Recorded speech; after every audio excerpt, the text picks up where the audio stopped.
Specifically, McConnell had indicated she made a finding that Phillips had threatened her. And in the minds of the public, if they see a court order where Phillips, an officer of the court, is threatening a judge, it creates an impression that there was a hearing and evidence submitted on whether a threat was issued. Yes. Well, And but you've sued me and all these other judges. I've been sued multiple times, so what's the difference? I am adamantly opposed to cameras in the courtroom, particularly Falcone, because he's here just to make fun of the parents. Well, from where I'm standing, Article 6, Section 4 of the Nevada Constitution expresses. Okay. You should learn by now.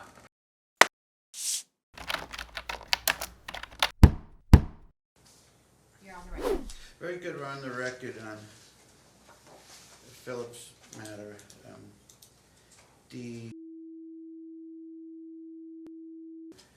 May we have appearances, please? Good morning, Your Honor. Dan Waite, bar number 4078 on behalf of the plaintiff. Good morning, Your Honor. May it please the court, initial T period, Matthew Phillips. I am the respondent in pro se. Thank you very much. Can everyone hear the court well? Yes. First of all, Yes, Your Honor. Thank first of all, you. a couple of preliminary remarks. I want to thank you both very much for making yourself available on short notice for this hearing. And you probably have been told what this is about, but let me make it a little more clear. And for also last time, my apologies. It was very intense. We had an hour and a half hearing. And I should have put it in an afternoon because I was getting stressed because there was so many.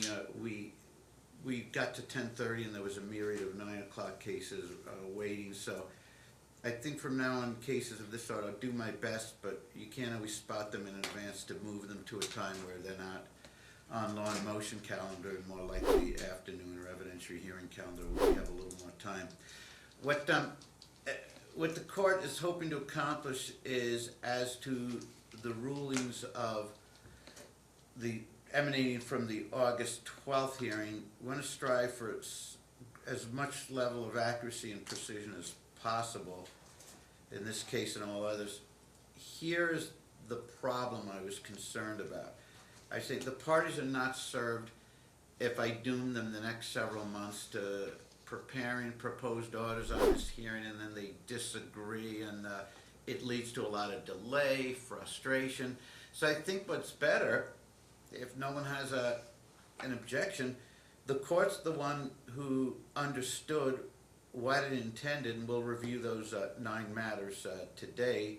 So if anyone thinks there's inconsistency between that and what the court observed on August 12th, it can be hopefully clarified to some extent.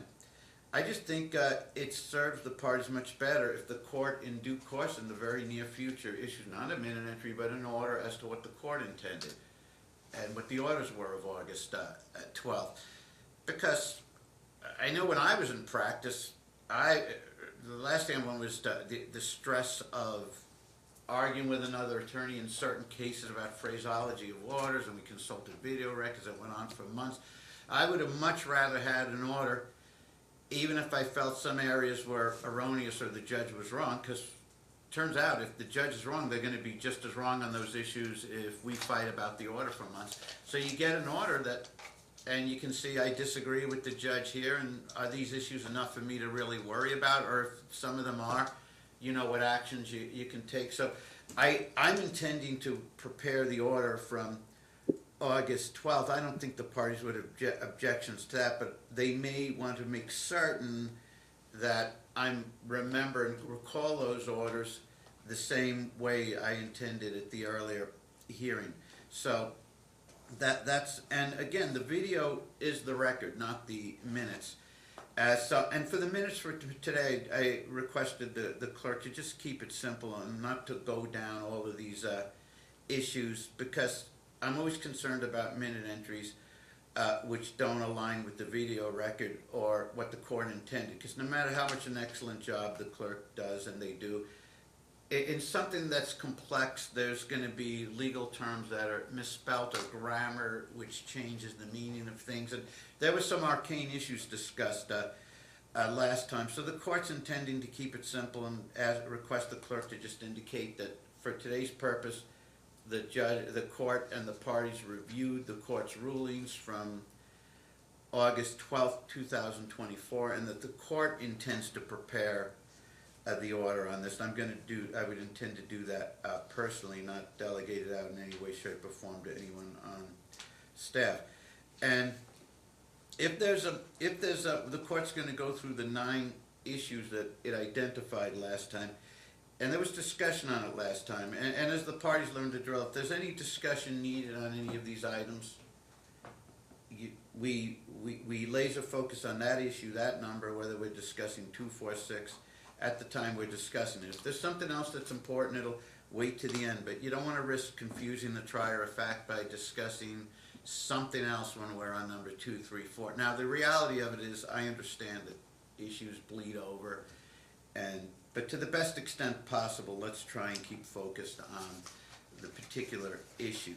Now, I identified 9 from last time. 1 and 2 sort of are hand in hand. The McConnell recusal of August 2023 and the Parlati recusal of August 2023. And this was very, very interesting because I was under the impression that the concern was that they recused rather than allowing the matter to proceed to the pending disqualification motion before Judge Weiss. But then, as we dug a little deeper, it was made clear that that's not really what it's about, or that's not primarily what it's about, or that's not only what it's about, and that a major concern, if not the major concern, was language within those recusals. So the court made it clear, I'm not going to declare the recusals improper, because in fact that's what was requested, disqualification. And as to their responses to specific allegations of wrongfulness, I'm not going to address that one way or the other. I don't know. I wasn't there. I didn't deal with all that. But the point was made, very interesting issue that, and I haven't encountered this, not too many times, but a couple previous times with people bringing an issue of recusals of court where they say, hey, look, we're not asking you to disturb the recusals or the judges addressing and denying any sort of wrongfulness that was alleged against them. And it did happen 2 previous times, I recall, that both cases involved attorneys. I think they were saying, but the findings, that they cast a broader net, and they were actually making findings or determinations on the broader merits of the case. So to that extent, I don't know if there's a mechanism to strike or remove that. Plus, I think there's too much nuance. There may be confusion between, it may not be clear if there's a statement by a judge whether they're just denying the allegations against them or are they branching out into the broader merits of the case. So I think what's best is if the court simply declares that anything that the judges indicate findings that would be viewed as the merits of the case are to be given no force and effect. If there is some way to strike that, which I'm not privy to, that's fine if we can identify sentences which are clearly as to case merits and are not also connected to a response to wrongdoing allegations. So that is, I did find that really interesting and valid, but again, we may run into issue if we look at a sentence subjectively from our own subjective view and say, is this just a denial of wrongdoing, or does it reach into findings or impressions of the merits of the cases? It's sort of both. So, and as a practical matter, I couldn't imagine this court or any successor would be digging back into the findings on something so obscure as a response to a disqualification. I assume that the courts create their own impressions and findings based on the current conflict before them. But to the extent that this could poison the record, that's fine. I think it's best to indicate it to be given no force and effect. If the two sides subsequently, while this court over the ensuing days is preparing the order from the August 12th hearing, which I think I'll also indicate in the header that it also includes this date, August 23rd, since we're dealing with all the same issues. If they want to send a joint letter or email to the court indicating we've agreed, stipulated the following sentences can be stricken in addition to be given no force and effect, that's fine. So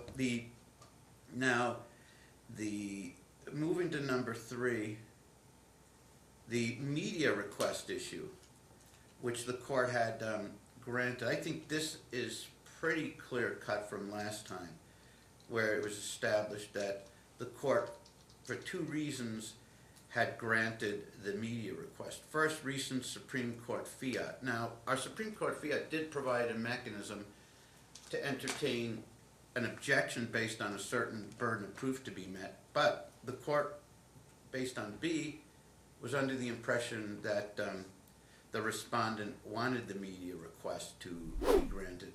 The court did so based on the court being of the understanding that respondent had contacted Chambers, has the media request been submitted yet, and then another subsequent call saying, has it been signed yet? But at the August 12th hearing, it was established, no, I did not want that, whether or not, and to that point, Mr. Falcone, although notified of today's hearing, has not covered this hearing or any other, and has not did not wish to be heard at the last hearing on this issue, and presumably may have gotten electronic notice of this hearing as well, I assume. Alex here. Yeah, so the motions that are being filed to, I don't know, I guess Mr. Phillips is filing to like remove us or something, are not being served on us. He's unchecking the service box, and Dan Waite actually mentioned this to the judge at the last hearing, but I'm not sure if he heard him when he said so. If you guys would like a detailed explanation, you could just go and watch the prior hearing video, and I explain what's going on at length. There is one additional thing that I didn't mention in that video, which I will mention in this video, and that is the Nevada Judges Corporation, when we file a media request, it is very, very unusual for us to cancel coverage. This was one of those cases because at the time, we had no idea, given how sealed the file was, that this child had already aged out. And so once I saw that the child had aged out, and I saw that the issues that were before the court were, I mean, I don't know if it needs any explanation. You guys have been watching these videos. Once I noticed that, I just didn't see the value in coverage of this case. I changed my mind later on when District Court Judge Heidi Almasi got involved, because the motions that were filed at that point were actually filed by Mr. Waite on behalf of the mom to recover child support arrearages. That actually made a lot more sense to cover, and that's why I went ahead and got involved in this. And of course, part of the process of me getting involved was unsealing all of the prior hearings, and then when I looked at all of those videos, I realized that this was kind of a big deal. Not just the upcoming hearing, but even the prior hearings. So this is something that can sometimes happen when we just don't have access to information, and that's one of the problems that we had with family court back in the day, or actually even to this day, that so many documents and filings are sealed that it makes it very difficult for us to do our job and determine, what is best for electronic coverage and publication for you guys, the viewers, to watch. So yeah, one last thing I'm going to mention before I stop is that even though this judge, Bill Henderson, apparently nullified or vacated his prior media order, do not fret, because District Court Judge Heidi Almasi has restored public, press, and camera access to this proceeding, and we are thus good to go for January 30th. If I know the parties have, but the important part is on August 12th. Definitely everyone who's on the electronic ledger got notice of that. So if he wanted to be heard, he would have. The court was just assuming, and if that's erroneous, that's fine. It was assuming that Mr. Falcone had been contacted, because I didn't necessarily assume that there was some independent media interest in the case. But again, if that's erroneous, that's fine. There was a stipulation last time.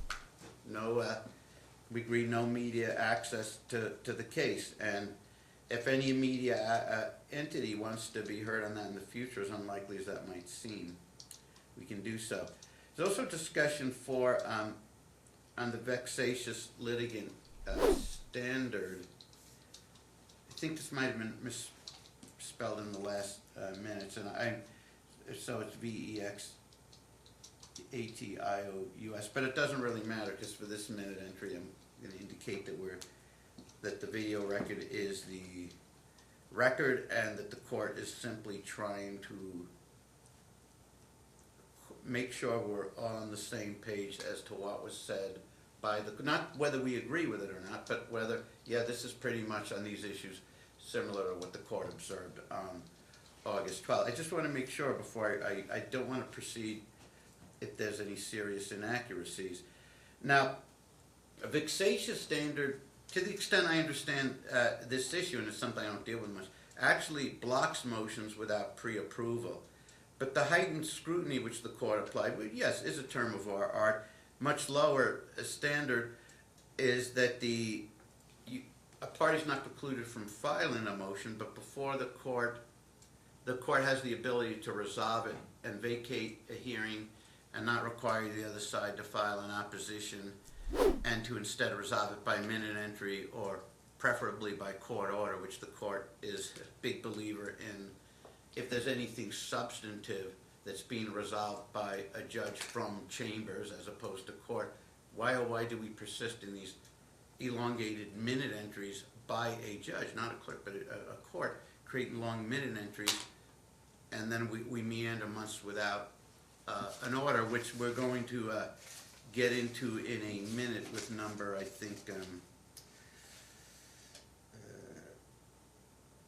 number 6, and we'll get to that. But under local rules, this so-called heightened scrutiny standard is anyways, like by submission standard, it might be 5701 or 5702, but the courts have always had that ability. It's a situation where it should be used judiciously, because judges who have a habit of like vacating hearings, particularly hearings of first impression, when parties first split up and everything's in chaos and there's temporary financial and custodial motions, that's real risky business and unfair to people generally to resolve those type of issues by submission or some other standard. But there's many matters that can be, such as no one objected to an attorney's withdrawal request, so no need to wait for hearing, and a myriad of other things. And I think and I was indicating in this case, if we're dealing with, to the extent that if we do deal with legal/procedural issues which the court believes have previously been dealt with and nothing new is being suggested, then like in any other case. So I guess all cases are sort of under this standard, in the sense that these local rules are always available, hypothetically, conceivably on any case. But that was more just, since the court didn't apply a vexatious litigant standard, there's really no ruling by the court that makes accessing a motion or generating a hearing any more difficult in this case or in any other case. It's more based on what's being alleged. Is it something valid that needs to be dealt with? Now, number 5 of 9 was, this was pretty simple, counter motion for reporting matters to the discipline section of the California State Bar. The court indicated this isn't something the court intends to proceed with at this time, so that's denied. 6, now this was interesting too. Court indicates not signing Parladay's 12-page order from the 12-page minute entry of August 23rd. I even forget whether it's, I could check whether it's even an order was provided to be signed, or it's expected that this department drafts an order page on that, based on that one-year-old minute entry. And that's kind of what I mean about, I digress a little bit, that's what I mean about the issue if we're going to have lengthy minute entries drafted by a judge, just make it an order. Otherwise, a year from now, look what we're dealing with. So the court has no intention of signing that. There were lots of findings, mental impressions, that court created, that this court knows nothing about. This court heard nothing, that court heard everything. I received no evidence and testimony on that, so it's improper to sign it. What I don't recall precisely, my notes seem to indicate that, supported by the video record to the extent I haven't watched the whole 1.5 hours of it yet, is that no one's going to sign. I don't intend to sign it, and I think the parties are not insisting or have agreed that this court take no action to request that Parladay sign it either. So just hangs in limbo, I guess. I'm not going to take affirmative action and say that minute entry, this line is faulty, that line is faulty, because if I can't adopt it as accurate, I also can't attack it as being inaccurate. I wasn't there, I wasn't a fly on the wall, certainly wasn't the trier of fact. I heard no evidence, no testimony. At that time, wasn't on the case yet. So, number 7, I'm not really quite clear on this. This concerns an order from 12/19/20, except that it's a very old, almost 4-year-old order, and I don't intend to take action. I assume I haven't even made a determination whether there was timeliness to it, because I don't think it's anything that's germane for the court to address at this time. I don't know if one of the critical deadlines was even met, the 10-day for a rehearing or new trial or reconsideration, or 30 days for appeal, or 6 months for a set-aside unless there's a fraud to extend it. And I don't even know to what extent the distinction between intrinsic and extrinsic really matters, but to extend it beyond the 6 months, it would not just have to be fraud, but fraud upon the court. It's 4 years ago. I think I did review the order. It's just nothing that's germane to today, and it's nothing the court intends to use for or against anyone. And if it's an order that poisons the well somehow because it's improper in a sense that shouldn't have been issued, I get it, but I don't understand 4 years later what the court's supposed to do with it, or more. And kind of the point is sort of similar to number 6, is that that order presumably was issued by a judge who made all the findings, heard all the evidence, and to the extent that it's proper for this court to dig back and meddle with that, and I'm not quite clear on that. I indicated at the August 12th here, and I conceded I didn't really understand the intricacies of it or the harm, but that I didn't intend to deal with it, even if the proper deadlines somehow were met. I'm not seeing how they could have been if it's 4 years ago, but what we can see about that. Okay, and then number 8, the court intended to recuse when all loose ends and pending matters are ruled on, which I don't think there'd be an objection to, as there was multiple disqualification attempts. Number 9 is a little difficult to definitively determine, and maybe the parties are welcome to be heard on that, because the court's inclined to determine it's lost jurisdiction, but that's a little complex because neither party brought it up. I believe this was brought up by the court, and yes, if any motions that directly involve respondents seeking custodial or visitation rights with the child who's now 18, presumably the court would have lost jurisdiction over. But no motions in recent years seem to focus on contact issues, but more seem to be corrections avoiding of legally / procedurally invalid orders. And it's a little tricky because if there's financial relief, which plaintiff is seeking, whether past child support or attorney fees that were established or in the minority of the child, I guess jurisdiction continues for that. I think plaintiff quite wisely indicated they're not indicated in going down that road.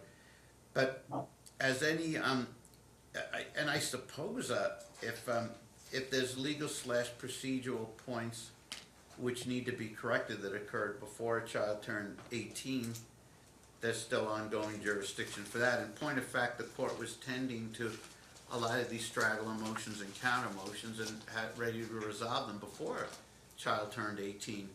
And then a new disqualification request occurred, and that slowed everything down by months.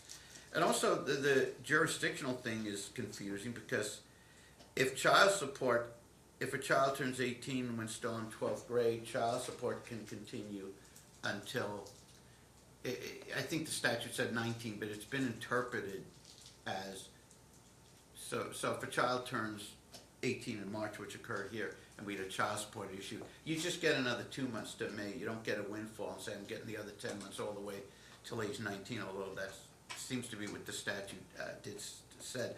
Now, that being said, I guess the argument can be made that if there's jurisdiction over support till graduation, which now has occurred, that was May, or until 19 if a child's still in school, if it's viewed that way, could there be jurisdiction over contact disputes?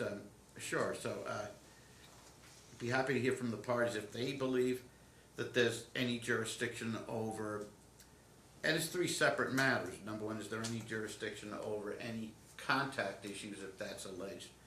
Number two, is there any jurisdiction over any continuing jurisdiction over any financial relief that plaintiff needs to seek as to orders issued during the child's minority? Presumably the answer to that is, of course, yes, but as a more practical matter, she prudently is indicating she doesn't want to continue to litigate. Number three, legal/procedural points, even if they're not connected directly to a contact with child issue that occurred prior to the court losing jurisdiction over a minor child, it can be resolved.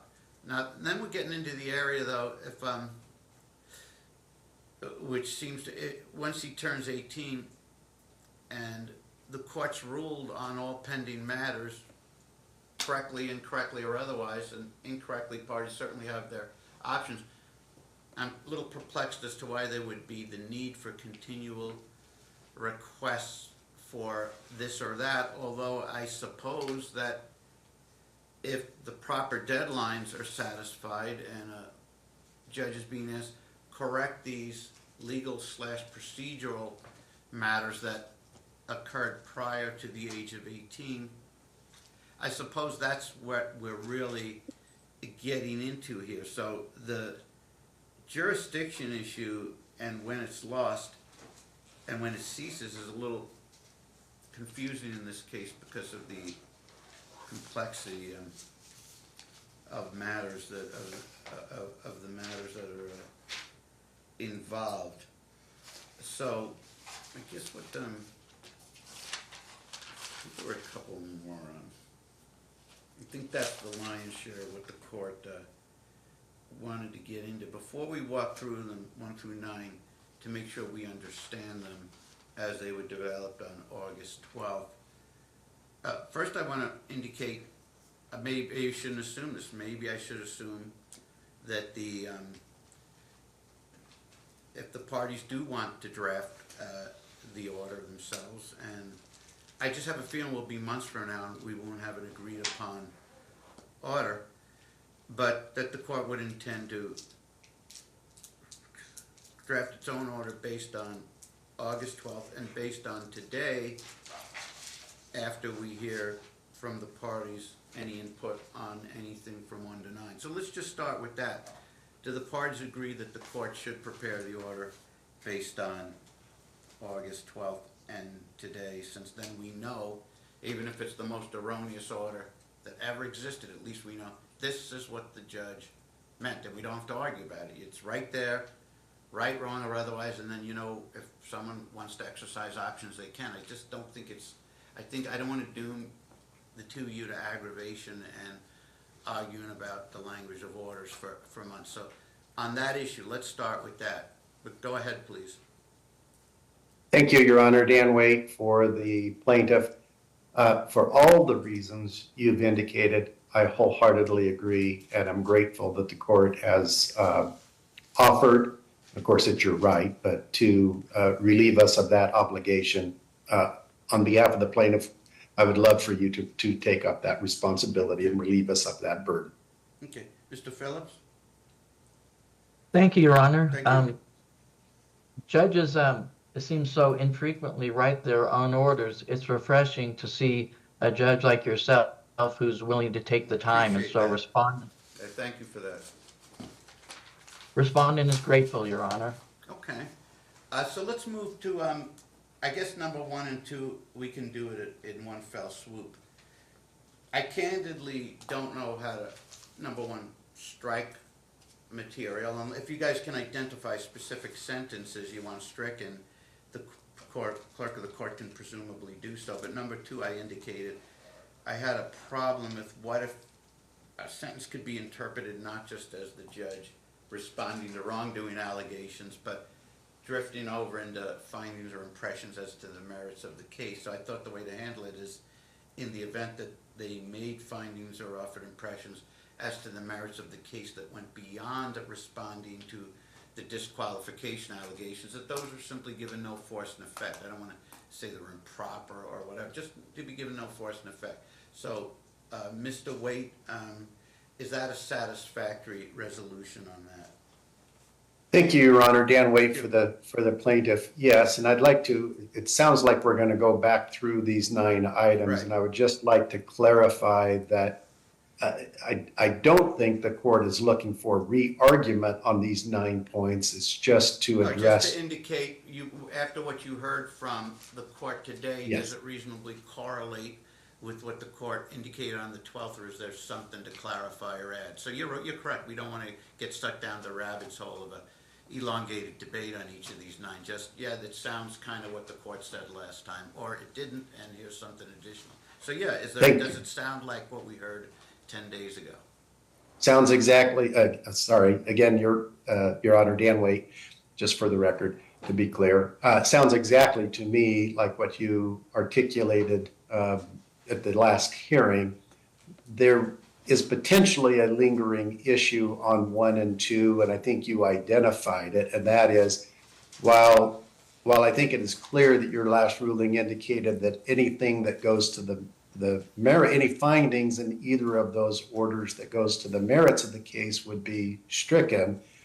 Any responses by the judge regarding the allegations of misconduct or inappropriate conduct that the judge was responding to would not be stricken, they would stand. It still leaves open room for dispute between Mr. Phillips and I as to whether anything in those orders went to the merits, needing to be stricken. I will simply say that after that hearing, I went back through those 2 orders. It was my view that there is nothing that needs to be stricken, i.e. nothing that goes to the merits in those 2 orders. I've indicated that to Mr. Phillips. I have not heard back from him yet whether he agrees or not. And so my comment would be, while Your Honor enters that ruling, Your Honor may do us the additional favor of going back through those orders and ascertaining whether Your Honor believes there are any statements, findings that go to the merits, and strike them. Very good point, but the court was intending, which is very viable, maybe that's the better approach you suggested, but the court's intention was more of a philosophical point, I guess, to indicate, what's a legal point too, to indicate that to the extent that anything drifts over into the merits or by impressions or findings, that they'll be given no force and effect. And then to just leave it be, and then if we receive a joint letter from you all indicating here's what needs to be eliminated, that's fine. Or if it's such a dispute that it requires a teleconference or another conference like this, that's fine. Maybe the way to deal with it is to just indicate that anything beyond I voluntarily recuse and I deny the allegations, that all of that can be eliminated or not considered, even if some of it could be viewed not as necessarily a response to the merits, but discussion or response to wrongdoing. Maybe that's just superfluous. Maybe the easiest thing is to say, whether we strike that material or not, just give no force and effect to anything except, which is probably a good lesson to us all, because it's very rarely a judge just keeps it at that without discussing or addressing the conduct. And when you start addressing the conduct, when I mentioned going down the rabbit's hole, that's where it can be virtually impossible to draw that clear line of demarcation between that and drifting over into impressions or findings on the merits of the case. So it's really an intriguing matter. It's the only third time I've seen this. The other two times I did grant it, but we did experience the problems. I think we resolved it just by indicating whether we can strike it or not. We'll give no force and effect to anything except I voluntarily recused, but I was committed to, as all times I was committed to be fair and deny any wrongdoing and leave any dissection of the facts to be given no heed. Nor would it be, that's a year ago. I wouldn't make any substantive rulings on this case based on impressions of some judge who's no longer on the case and who was challenged to be off the case. That's not something that, Mr. Phillips, on If this, I may on be, number 1 and 2. just very briefly, it's respondents' position on a disqualification cycle that judges may deny allegations of bias. They just can't adjudicate those allegations of bias. I think this is a sound rule of law that I would urge respectfully the court to employ here. Again, a judge can deny allegations of bias. They just can't adjudicate them and say whether it happened or not. Specifically, McConnell had indicated she made a finding that Phillips had threatened her. And in the minds of the public, if they see a court order where Phillips, an officer of the court, is threatening a judge, it creates an impression that there was a hearing and evidence submitted on whether a threat was issued. And it's a thing that I think is horribly unfair for this judge to make a finding that essentially I committed a crime against her by threatening her. And it's completely outlandish. And I want specifically that stricken. Now, there are some other things too, but I think Your Honor's wisdom here is 100% spot on, that if we get everything extraneous, the only real relevant thing is I recuse. As the judge dismounts the horse, so to speak, they can't be making any findings. Indeed, I believe they lack subject matter jurisdiction because according to NRS 1.235 subsection 6, the only thing a judge can do is admit or deny allegations of bias. They can't make any kind of findings. And I know I'm arguing the case a little bit, but respectfully, Your Honor, that's respondent's position. May I respond, Your Honor, briefly? Maybe a solution to this, and then we'll hear from Mr. Waite on it. Maybe the solution, because I get it. Like, if we look at number 5, the California bar issue, let's say a judge did report this person threatened me or my life or safety of my family. Of course, that one they would take a look at. So yeah, it is highly prejudicial if it didn't occur. What if the language on this is we accept, and it seems and this kind of confirms what I thought, that the real concern you have here is with the McConnell issue, not necessarily to the same extent the Parladay matter.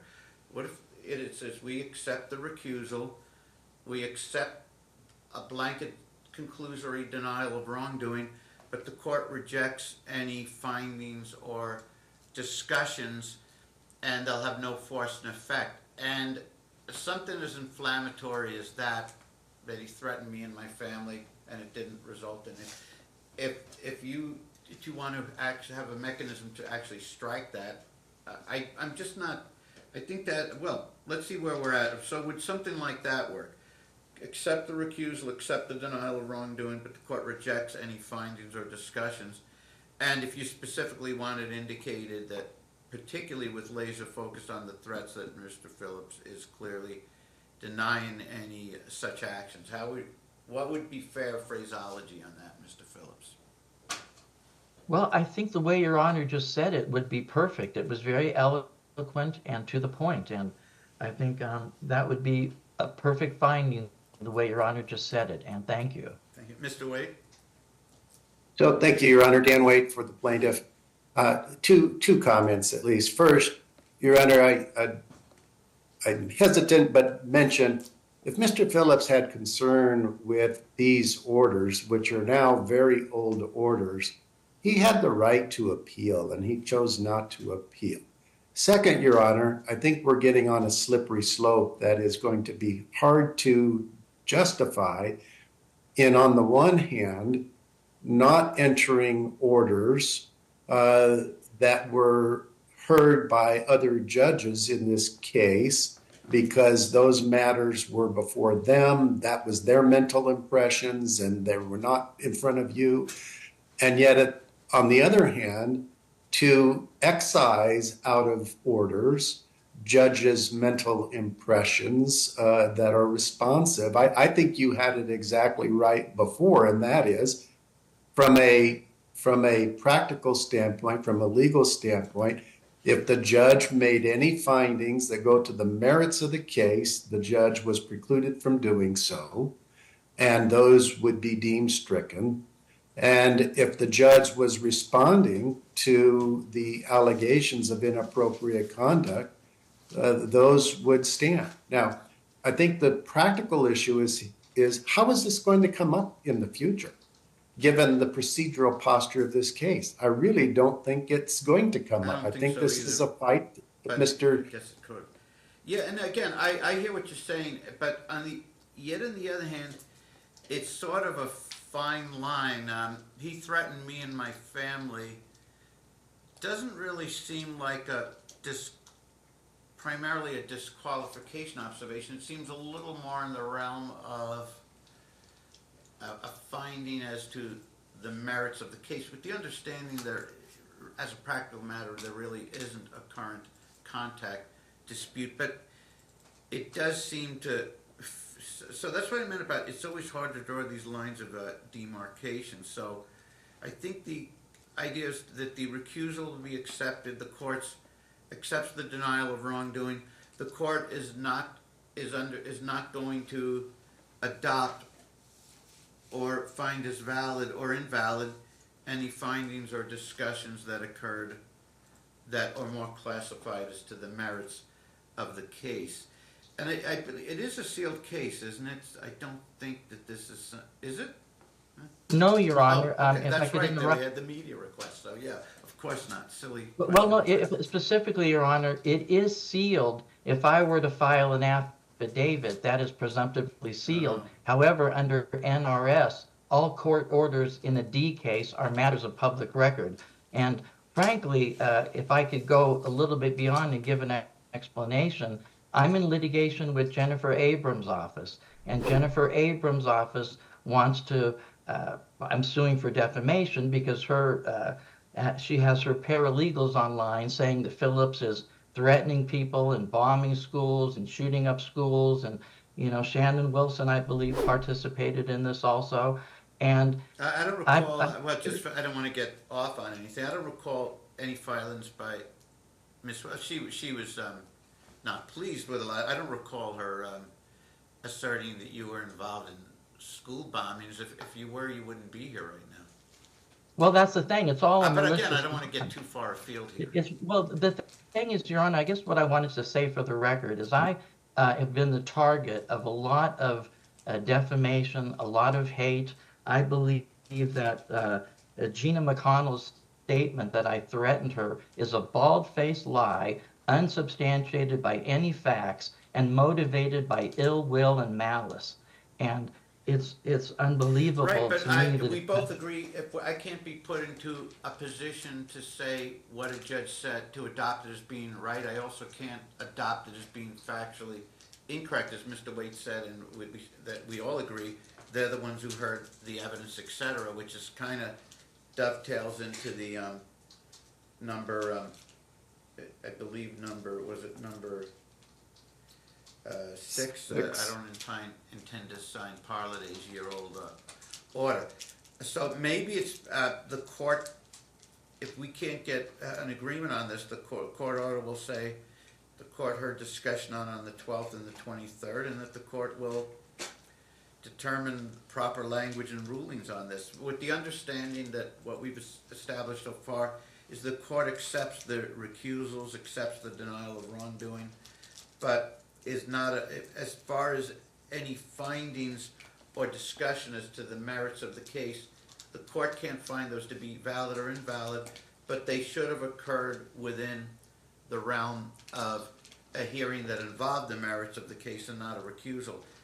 A recusal should not be the first time, even if it's the judge didn't know these allegations were coming. I get it. Shouldn't be the first time to indicate that the person seeking a disqualification threatened someone's life or safety. It didn't mean that what did or didn't occur. So I am a little concerned about it, but as you both, as the more I hear from both of you, the more it's just so hard to draw a clear line of demarcation between matters which not, it isn't just some hyper-technical situation where this is all you can say for a I know you're indicating it is, and it is supported statutorily, but invariably, in a disqualification, when a judge is really accused of significant wrongdoing, if a judge says this person's been threatening me, or they perceive that, they're going to be putting that in the response.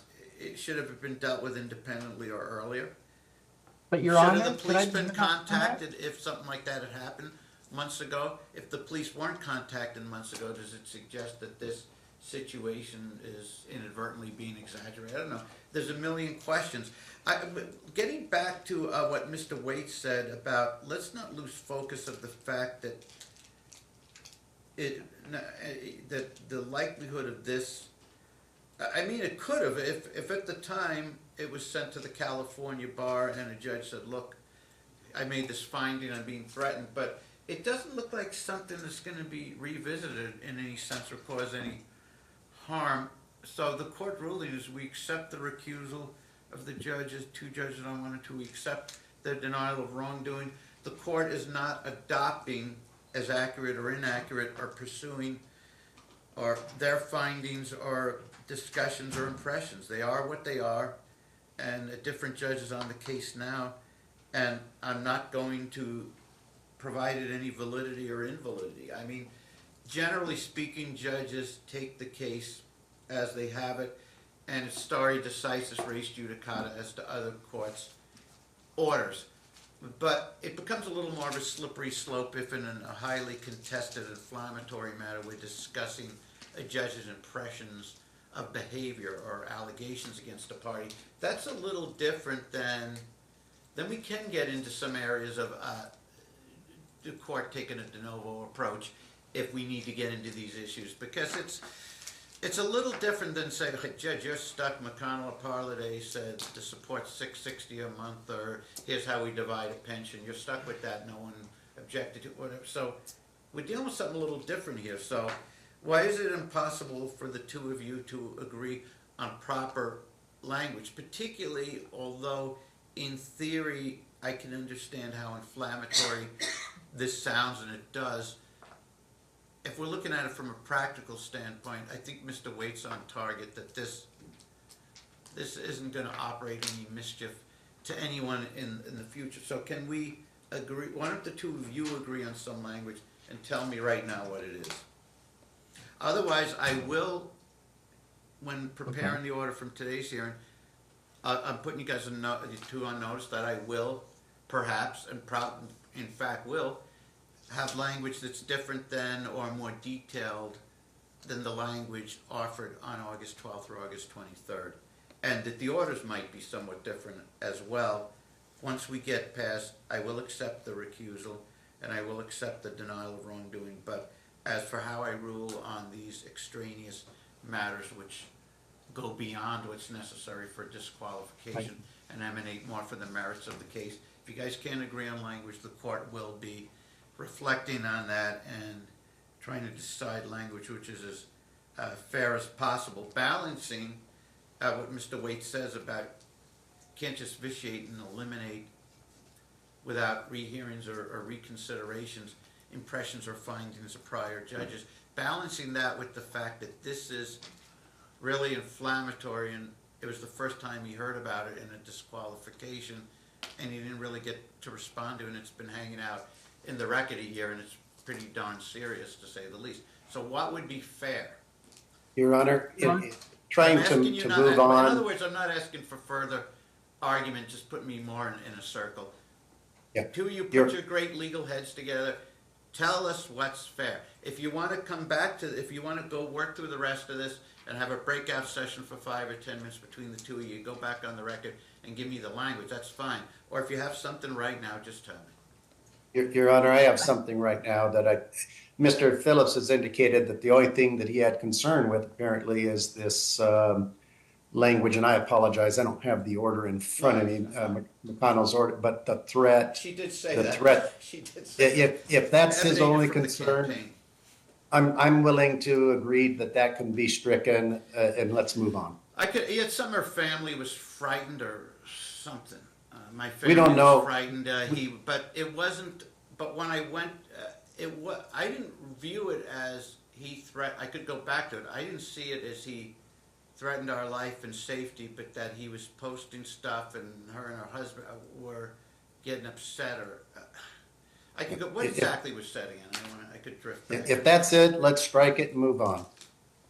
Perfect. And We will strike, so we'll give no force and effect, and if need be, direct the clerk of the court, once the order from today is prepared, to strike any reference in the McConnell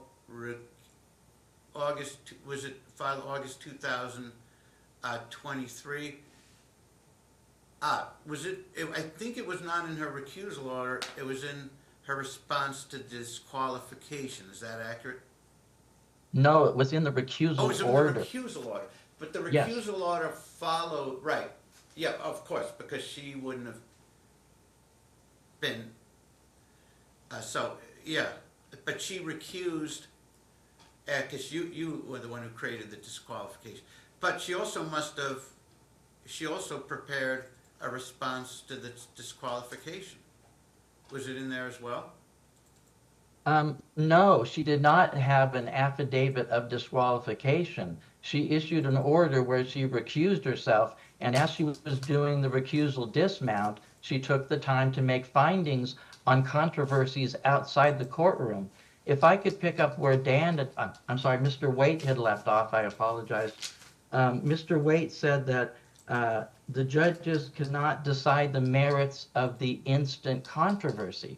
Well, following that logic, a judge cannot decide the merits of controversies outside the courtroom.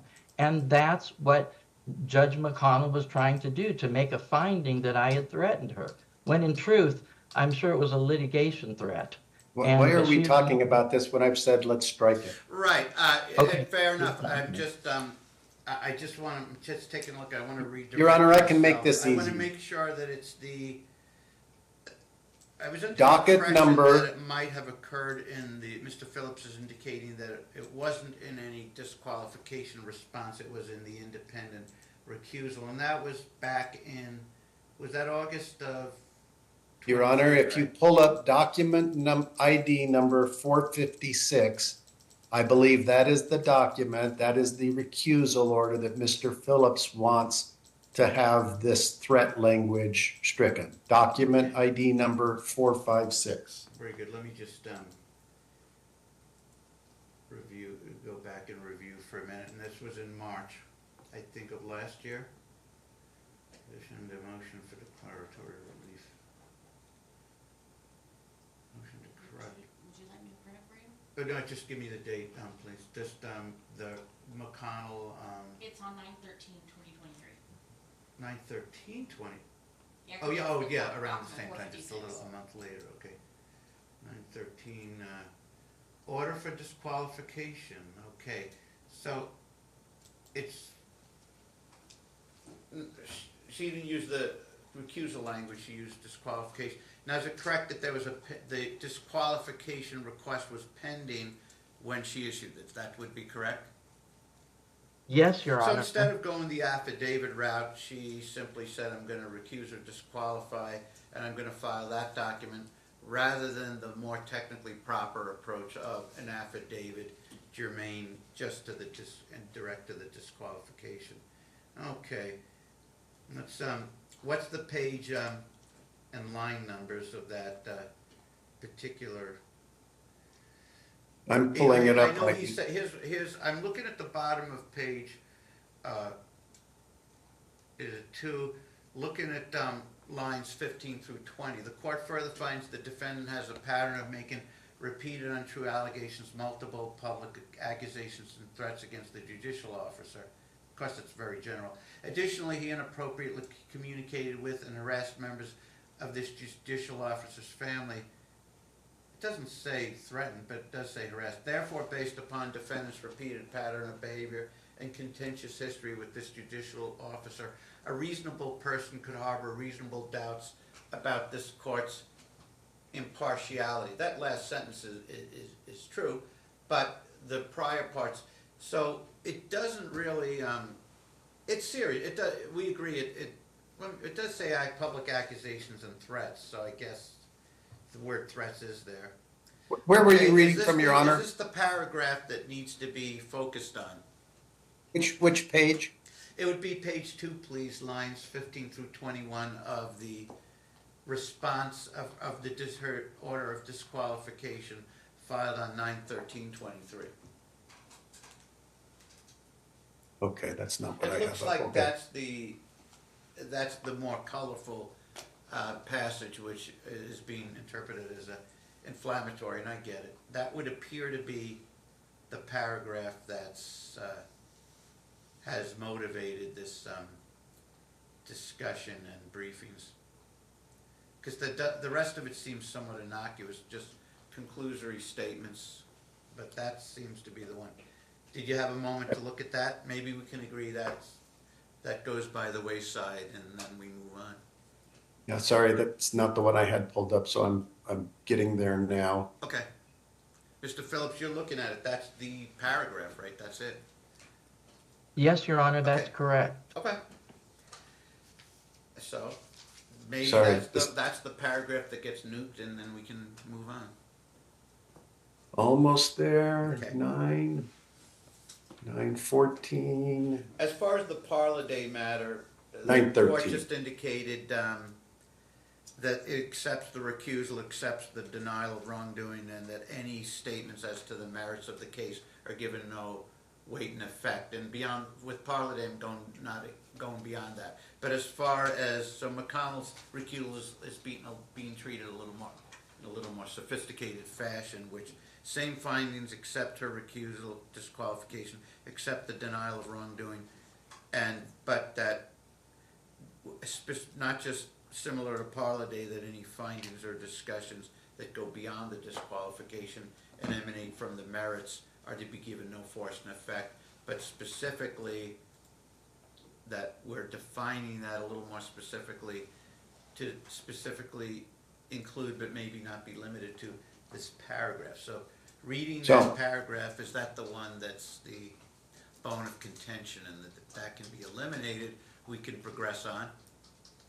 Your Honor, I would agree that looking at that paragraph, the first two sentences could be stricken. I'm hesitant to agree that the third, the therefore sentence would be stricken, because it seems to explain why Judge, I think this is McConnell, why Judge McConnell is going to be recusing herself. Sure, but a lot of the other paragraphs more than cover that as well. Mr. Phillips, Mr. Waite's indicating the first half of that paragraph you'd agree to eliminate, but that the second half is her conclusory explanatory rationale for, in general, as to why she's recusing.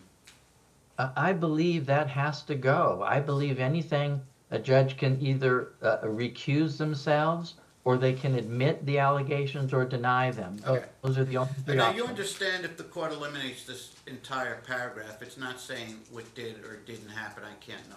I'm not saying this is a rank obscenity, it never occurred, it's outrageous. It's her perspective. So you understand that if it's eliminated not because I'm independently determining something's true or not true. Yep. I wasn't a fly on the wall, so I can't know.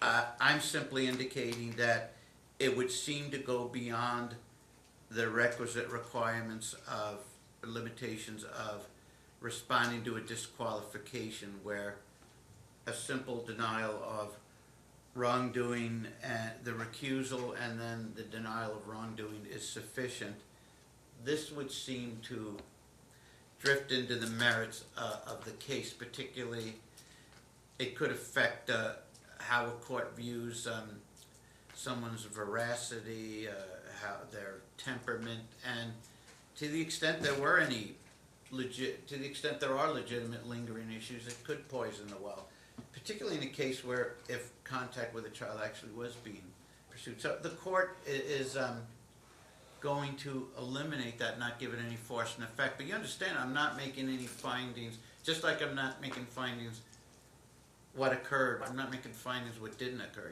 And you appreciate that, right? I can't know. It's particularly, Thank you, is Your Honor. subjective. This is highly subjective. This is what someone perceives as public accusations and threats. Someone else could perceive as just be someone during meetings, an elector during the election. You meet a voter and that you figure. Some people say this voter is really overbearing and the citizen and irritating to me, and they're always grilling me at public events. And I've had that perspective, and then you'll have someone else who actually said, yeah, I thought that was a threat or a borderline threat, what he's saying to us. And I would say, it seemed that he was voicing some real displeasure, but I didn't view it as a threat. So we're getting into some subjective realm, particularly since you weren't quoted here. A communication wasn't referred to, whether in writing or at a public event, what date, what place, who else was there, who can assert what was said verbatim or as close to verbatim as possible. So I think you have a point that I think she perceived it that way, so I'm not going to meddle with that. She perceived it as threatening to her and her family, and you're saying by no stretch of the imagination could it be construed that way. And I'm going to eliminate it, but you understand I can't make it, just like if she can't make a determination and a disqualification as to matters which may affect the merits, likewise the court can't go back and parse out and say this is right, this is wrong, right? And I think you appreciate that, and you're just asking it be eliminated, correct? Yes, Your Honor. Okay, good. Okay, good. I think the rest of it we can motor through most of it pretty quickly. I mean, the media. The media is, I think, a non-issue in the sense that the court granted it in large part because of recent Supreme Court fiat, which largely mandated open courtrooms, but did provide a mechanism to challenge it. The court believed that Mr. Phillips did not want to avail himself of that challenge because the court was under the impression, apparently erroneous, or incomplete at least, or not fully complete, that since Mr. Phillips contacted Chambers, inquired has a media request been submitted, and then subsequently hasn't been signed, the court believed that indicated that he desired and may in fact have requested the media in participation, because it didn't strike the court as something which has attracted standard media attention. But then when we got in on August 12th, so it was granted, but we got in here on August 12th, Mr. Falcone wasn't here, and the parties stipulated no media requested this or other further hearings. So I said, okay, I'm going to void and reverse the order. And so I guess there's nothing more to say on that, or is there? Your Honor, Dan Waite for the plaintiff. I think you articulated today consistent with the way you articulated August 12th. And I have nothing else to say on that. Thank you. Mr. Phillips? If there's any probative value, I just wish to say that I am adamantly opposed to cameras in the courtroom, particularly Falcone, because he's here just to make fun of the parents.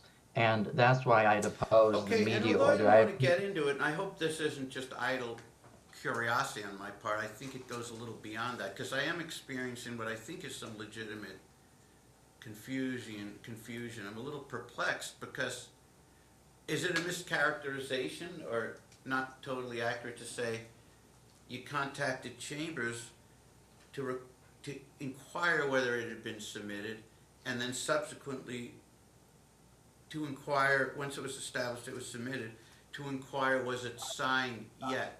The terminology, Well, yes, has it been if I can- signed yet, would indicate from a clearly behavioral psychological standpoint that someone desired to have it processed. So was something lost in translation to the court? We preserved all the emails. I think it's a fool's errand to go through them all, but we can if we really need to. But so why was Could I Chambers explain? being contacted if you didn't want? What's so hard about contacting No. Chambers about it and say, if you get a media request, I'm opposed to it, or if the judge is considering it, I want to be heard on it?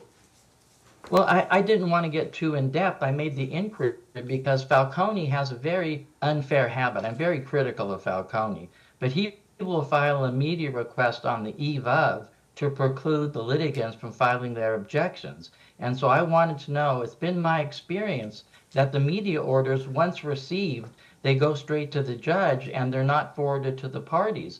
Under Supreme Court Rule 230, the court has a duty to forward to the parties. And so knowing that they probably wouldn't do it, I was curious whether the media request had And you know why landed. it wasn't, if it wasn't forwarded, you know why? Because the court thought you clearly wanted it, not only stipulated to, but were requesting. Now, you may have answered my question, why would he have some independent interest? Is there an implication that it may have something to do with the whole, you had mentioned an attorney or attorneys that you're in litigation with, is the implication that they?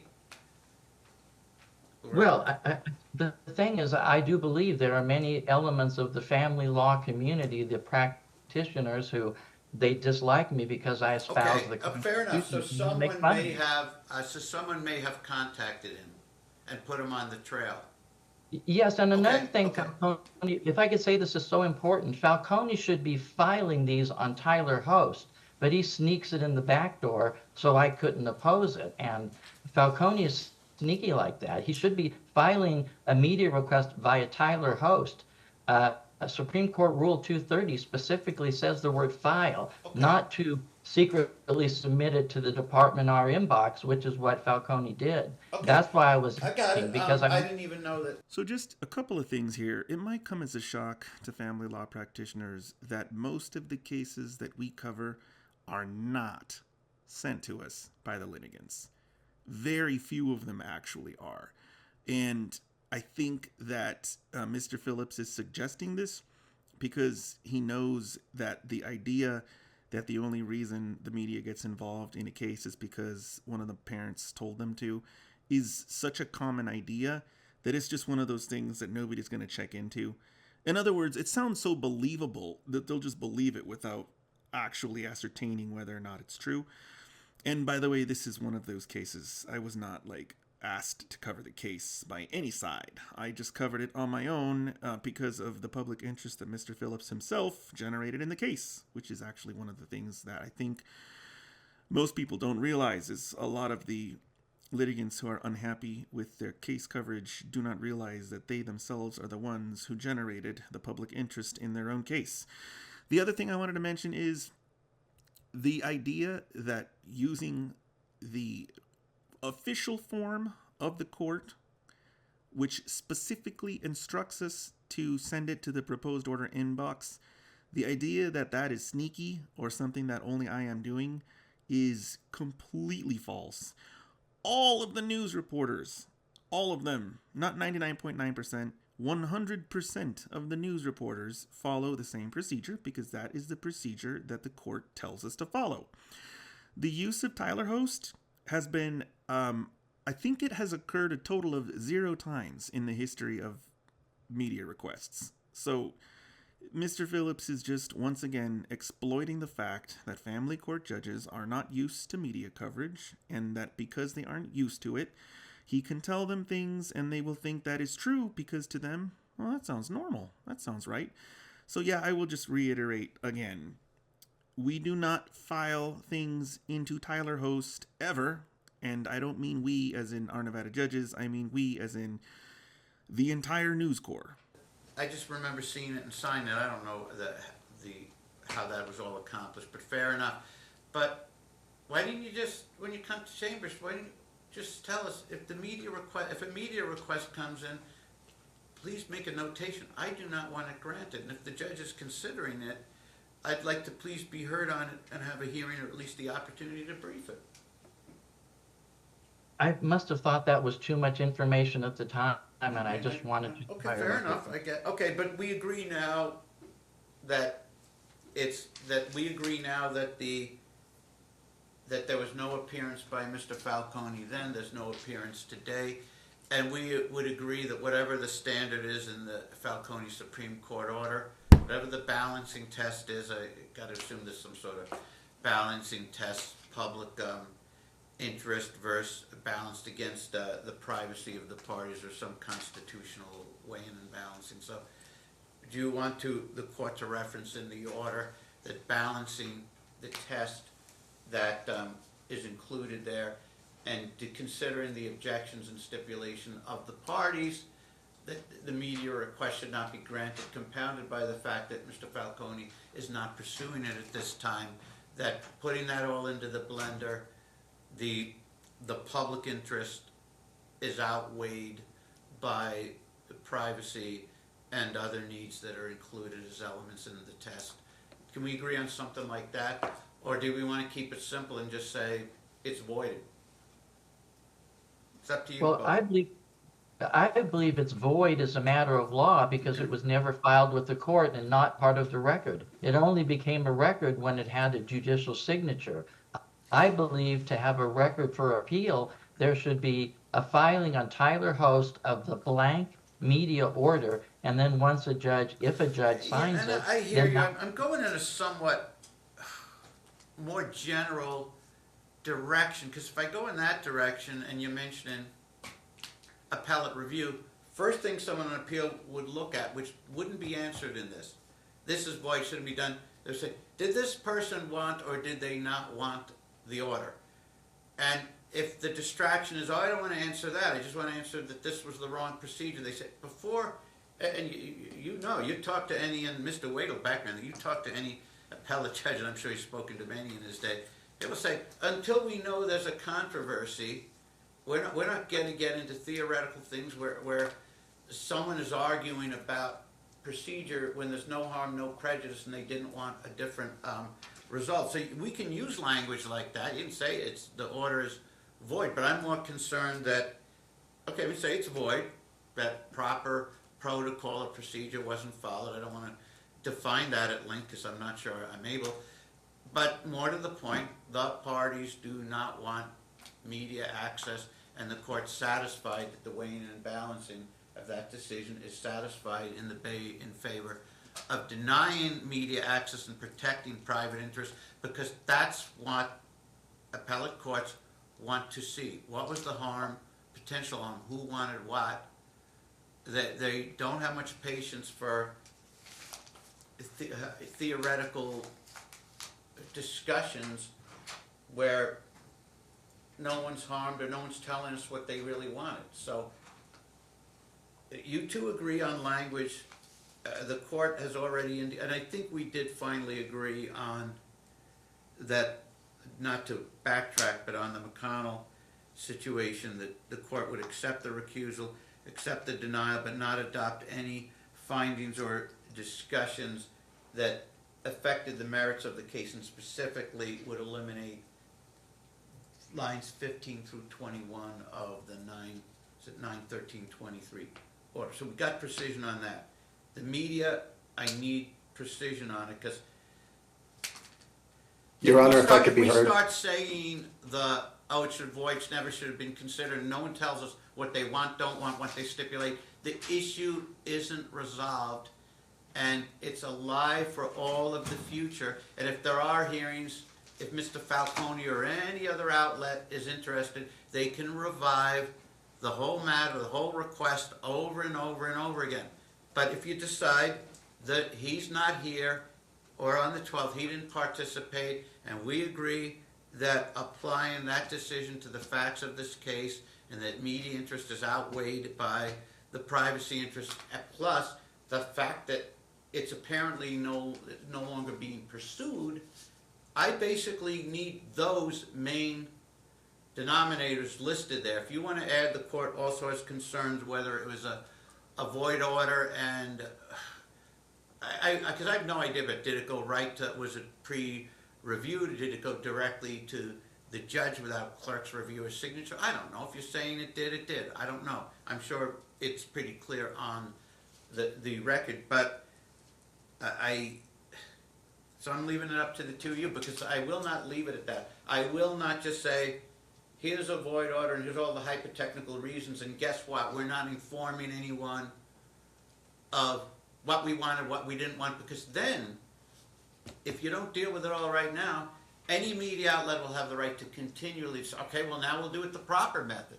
You want it nipped in the bud. If you don't want media access, and that's really what it's about, and it's not about media access as, otherwise people interpret it as you're saying media act. If you don't deal with it the way I'm suggesting, the way this would be interpreted is, since no one's saying anything about being offended by it, or they refuse to take a stand on whether it should occur or not, that's interpreted as actually media access is fine as long as these people connect the dots and follow these 4 steps.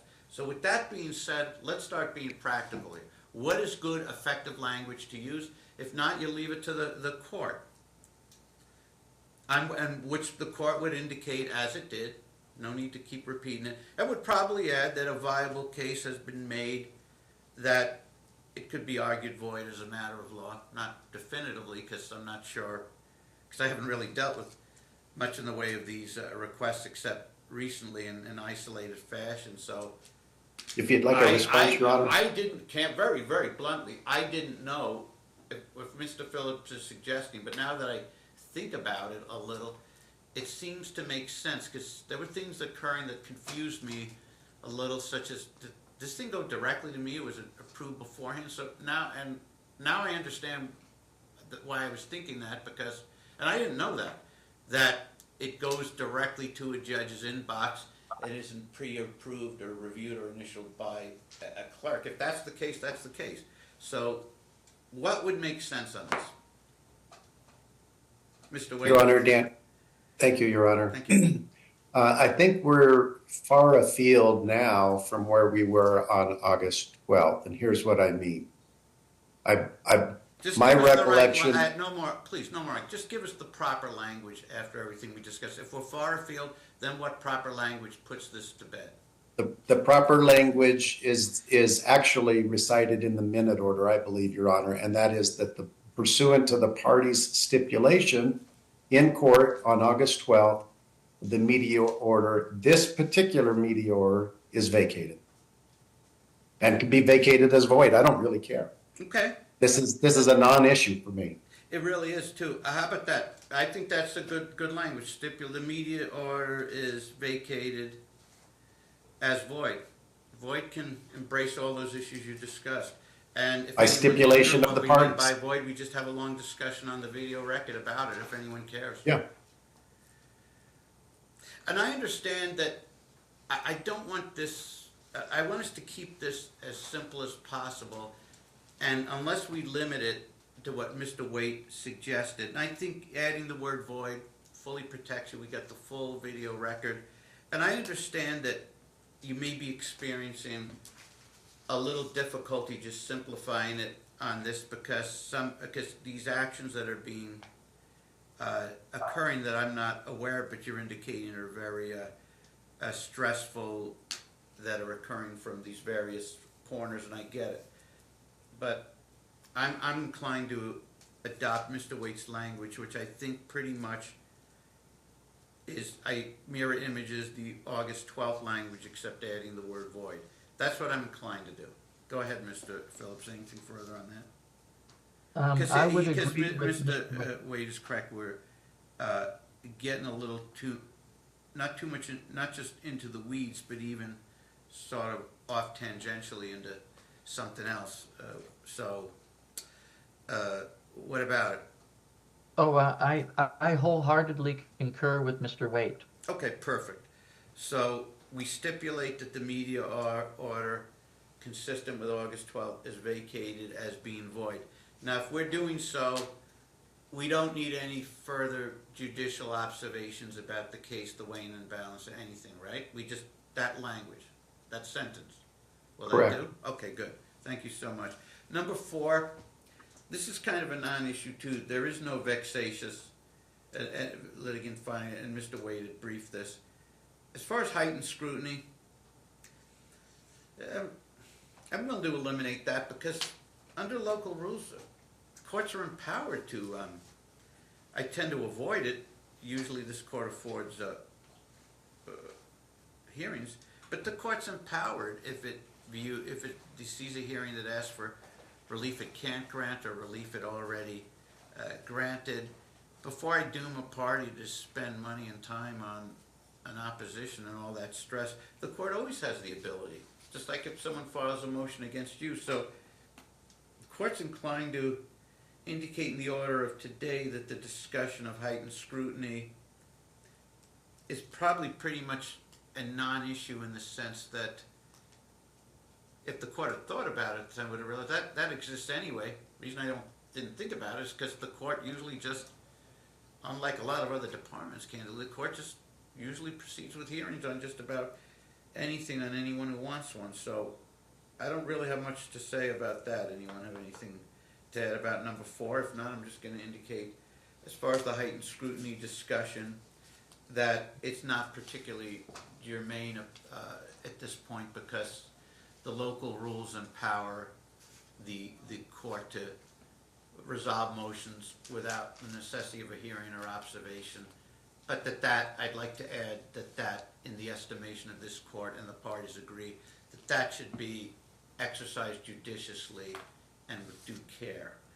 Your Honor, anything else to say if I about could be number heard, if I could be heard on number 4, this is a different ruling than you ruled on August 12th.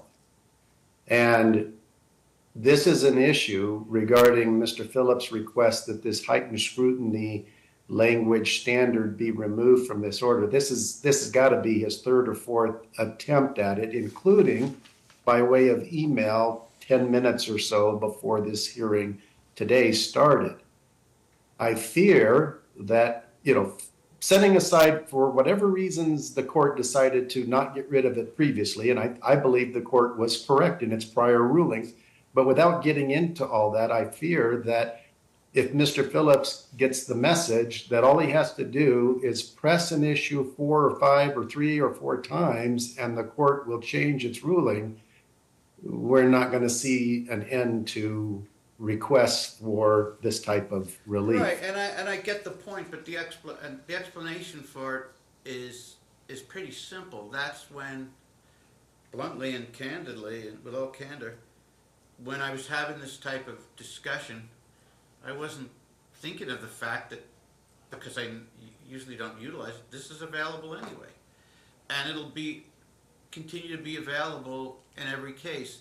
And yes, in a case like this, I make no secret of the fact that, in a fair number of highly contested cases, usually the court's alerted somewhat in advance and doesn't just learn the night before that something's on calendar. So it's 6 of one, half dozen of the other. It's going to make no difference. It's true last time the court just discussed that it's not vexatious, but it's more of a heightened scrutiny standard. And a heightened scrutiny standard can informally exist, whether it's formal or otherwise, can exist, and it doesn't need to be specifically carved out because we already have that. Can I make a the court suggestion? Simply wasn't reflecting on that at the last hearing, but local rules already empower that. If you want to call it a heightened scrutiny standard or just a summary disposition standard or whatever, there's always been the ability to vacate matters without a hearing. And if you're suggesting that the court should continue on this case to be well prepared beforehand and to always be cognizant of what motions are upcoming for the next week or two, I agree with that. And whether I have a suggestion. and I guess what I'm saying, regardless of how we phrase this, if the court, whether it's more consistent with what was said on the 12th or more consistent with what was said now, the practical effect is if the court's going to allow a hearing to maintain, it's going to be maintained. If the court's going to vacate it, it's going to vacate it, regardless of whether I'm guided more by language of today or the 12th. No, I don't know. Here's where it may be different. Your Honor, and I don't know your practice. I don't know if when a motion is filed, if in any and every case, if you just automatically take a look at it to evaluate whether it has any merit and cut it off if you determine preliminarily before receiving any opposition that there is no merit. But that is the procedure that is contemplated under this heightened scrutiny procedure.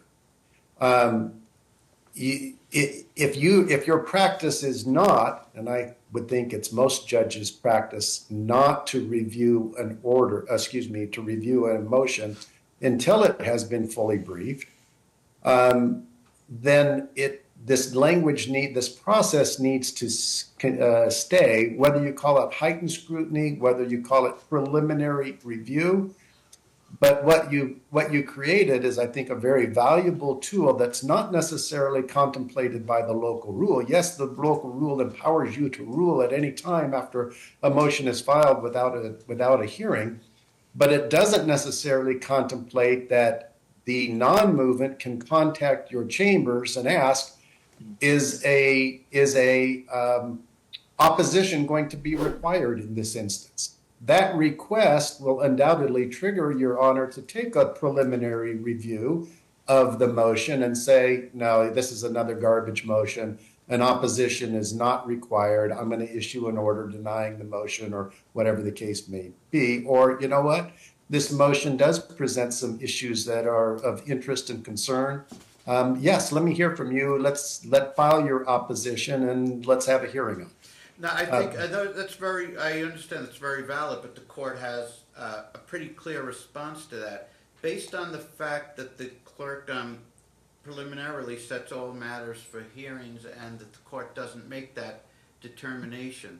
If the court made that determination beforehand and makes that the order of this case, that before someone can file something, the court reviews it, then heightened scrutiny and vexatious litigant would mean the identical thing, and the court determined it's not applying a vexatious litigant standard in this case.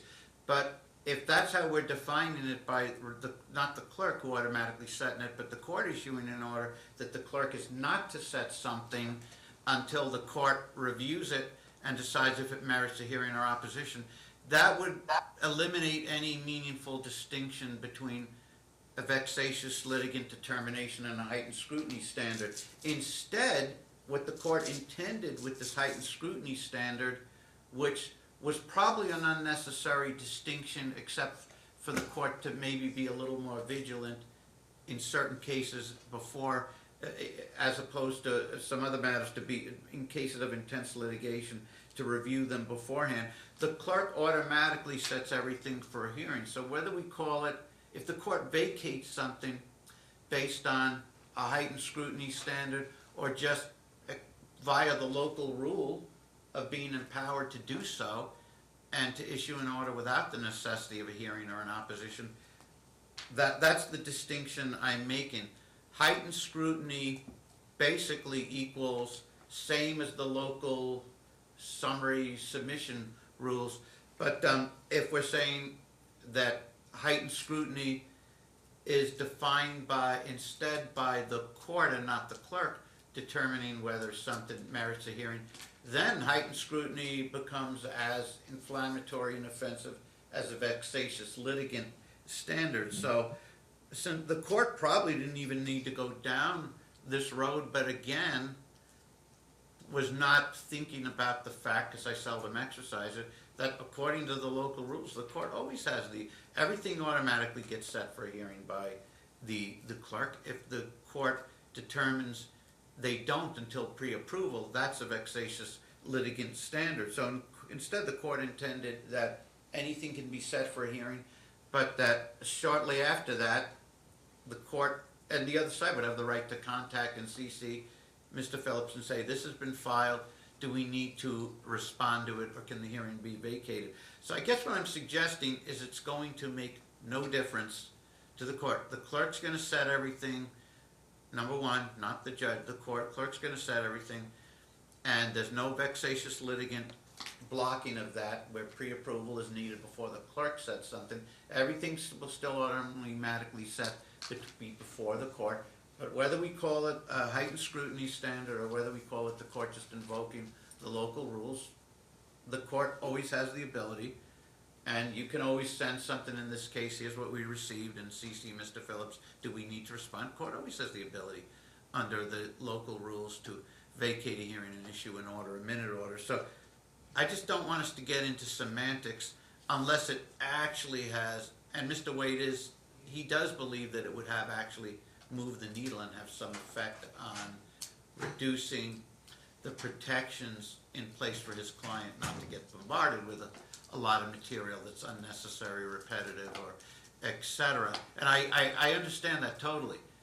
But I just want to reassure him that Your Honor, if can I I'm be going to heard? vacate a hearing, and I get the letter, you're going to review this, do we need to respond? It's going to have nothing, I'm going to look at the merits of it. It's going to have nothing to do with whether I'm thinking heightened scrutiny or whether I'm thinking local rules, because they're one and the same in this case. Since there's no vexatious determination, everything will get set by the clerk. With a vexatious determination, the clerk doesn't set it, and first the judge is consulted whether it should be set. But in this instance, whether heightened scrutiny or local rules, it's going to be set. The court can review it. And if Mr. Waite wants to shoot off a letter or an email and CC Mr. Phillips and say, does this really, our position doesn't require, not position, the court has no ability to rule on this, or has 7 or 8 times, I'd wait for your response, you CC Mr. Waite, and then I would decide, do we need a hearing on this? Or can it be resolved via order without a hearing? Which means that always take your best shot in the motion and don't save any, hey, I'm gonna save some real zingers for the court hearing. Take your best shot and put it all in there in the motion. So I'm hoping that what's understood here is it doesn't make any difference. So what do we agree on? Can I ask one question? I just have a question here, Your Honor. When Your Honor, let's say Phillips does file something and then Mr. Waite sends a letter, we don't want to respond to this. I'm wondering, what does it mean what is the difference between Your Honor's heightened scrutiny for Phillips and the garden variety scrutiny for garden variety litigants? How is heightened scrutiny different than garden variety scrutiny? It really wouldn't be. If there's a vexatious determination, there would be a clear distinction that something is more offensive or disturbing than something else. The heightened scrutiny, it is no different than any other case. I come back to the fact that I wanted to put some level of protection in place, and I momentarily was not thinking of the fact that that full protection already exists. Based Your on Honor, the fact I that the think court, so it's going to be the same. If you're asking a finding, it's going to be the same as it would for any other case. Fair enough. That language can be in there. I would say this, though, that this heightened scrutiny is just vexatious litigant by another name. I absolutely disagree with this. Actually, it would only be vexatious by another name if the clerk did not automatically set it and consulted the court as to whether it needed to be set. If you're suggesting that psychologically it's the same because someone's targeting certain cases, I guess that's another issue. So the court, That's not true, the Your court's Honor. making no secret of the fact that and we do occasionally, not all too often, but we do occasionally get letters. Why should I respond to this in this case? The court has no jurisdiction, or this occurred in a prior case, and it's they're vacated. It's just I don't do it too often because I usually afford hearings. So I'm trying to tell you all, it's not going to make any difference. It's not going to make a difference. It doesn't matter this case versus another. The court's going to independently look at it, say, can I afford relief? Is this something that's valid that I'm able to proceed on? Just like with any other case. So I don't want to get hung up on this.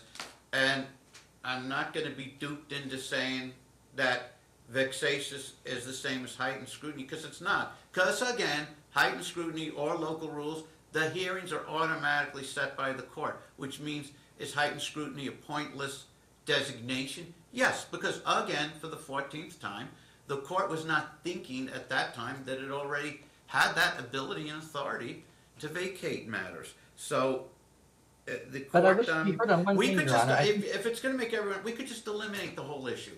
If it's because I can't keep going around with this, and I won't keep having repeated motions on it. If Your the Honor, can I parties make want it, a... I don't think it protects Mr. Waite's client to the extent he thinks it, because it's all about one thing, which you guys are thinking it's all these complex other things. I wasn't thinking that I already had this authority because I don't exercise it that often. So if I thought at the time the local rules already empower this, I would not have bothered with this. The reason I wouldn't have bothered with it is because since I didn't determine a vexatious litigant standard, I had no intention of doing anything nearly that dramatic. It was probably unnecessary. It remains unnecessary, and it doesn't matter because he'll have the right, like anyone in any case does, to write a letter, and I can't say he doesn't because the rules say he does and you do. As long as you CC the other side, I think it's totally proper in any case, I guess there's exceptions, for someone to indicate there is a motion. Here's the local rules. Do I need to respond? Does there need to be an opposition? Does there need to be a hearing? I don't think there does because A, the court lacks jurisdiction to rule on this, or B, the court's ruled on it 6 times already. So what's the difference? What There's are an we easy Well, I pretending can- against? two-word I- You both solution. think I that, believe Ron- that some magical words are going to give the other side some great advantage, or your side some disadvantage. I've just explained 20 times why it won't. And since if you two Ron, don't I- come to an agreement, I'm just going to eliminate it with the ruling that the heightened scrutiny upon further reflection wasn't necessary because at the time the court ruled it, it wasn't reflecting on the fact that ruling on cases and vacating hearings and not requiring oppositions was already something the court was technically empowered to do. That will be the ruling if you guys can't agree. So, But Your no, Honor, there's I gonna think be there's no- a There's two-word, going to be no vexatious litigant in sheep's clothing where it appears to be something watered down, but it really is meant to make sure the clerk doesn't even set a hearing. That's not going to happen. The clerk's going to Okay. set a hearing and everything. If somehow they don't, you let me know. may I would be just, heard, Your you know, Honor? Just I briefly, don't if want I any more were, argument. I'm not making a secret of the fact that I'm reaching a certain aggravation level. Because how many times can I explain that no one is harmed by this, the court shouldn't have bothered with it, but did, because it wasn't thinking that we already had this authority, because I seldom exercise it. It's my fault that I wasn't thinking of it. Okay?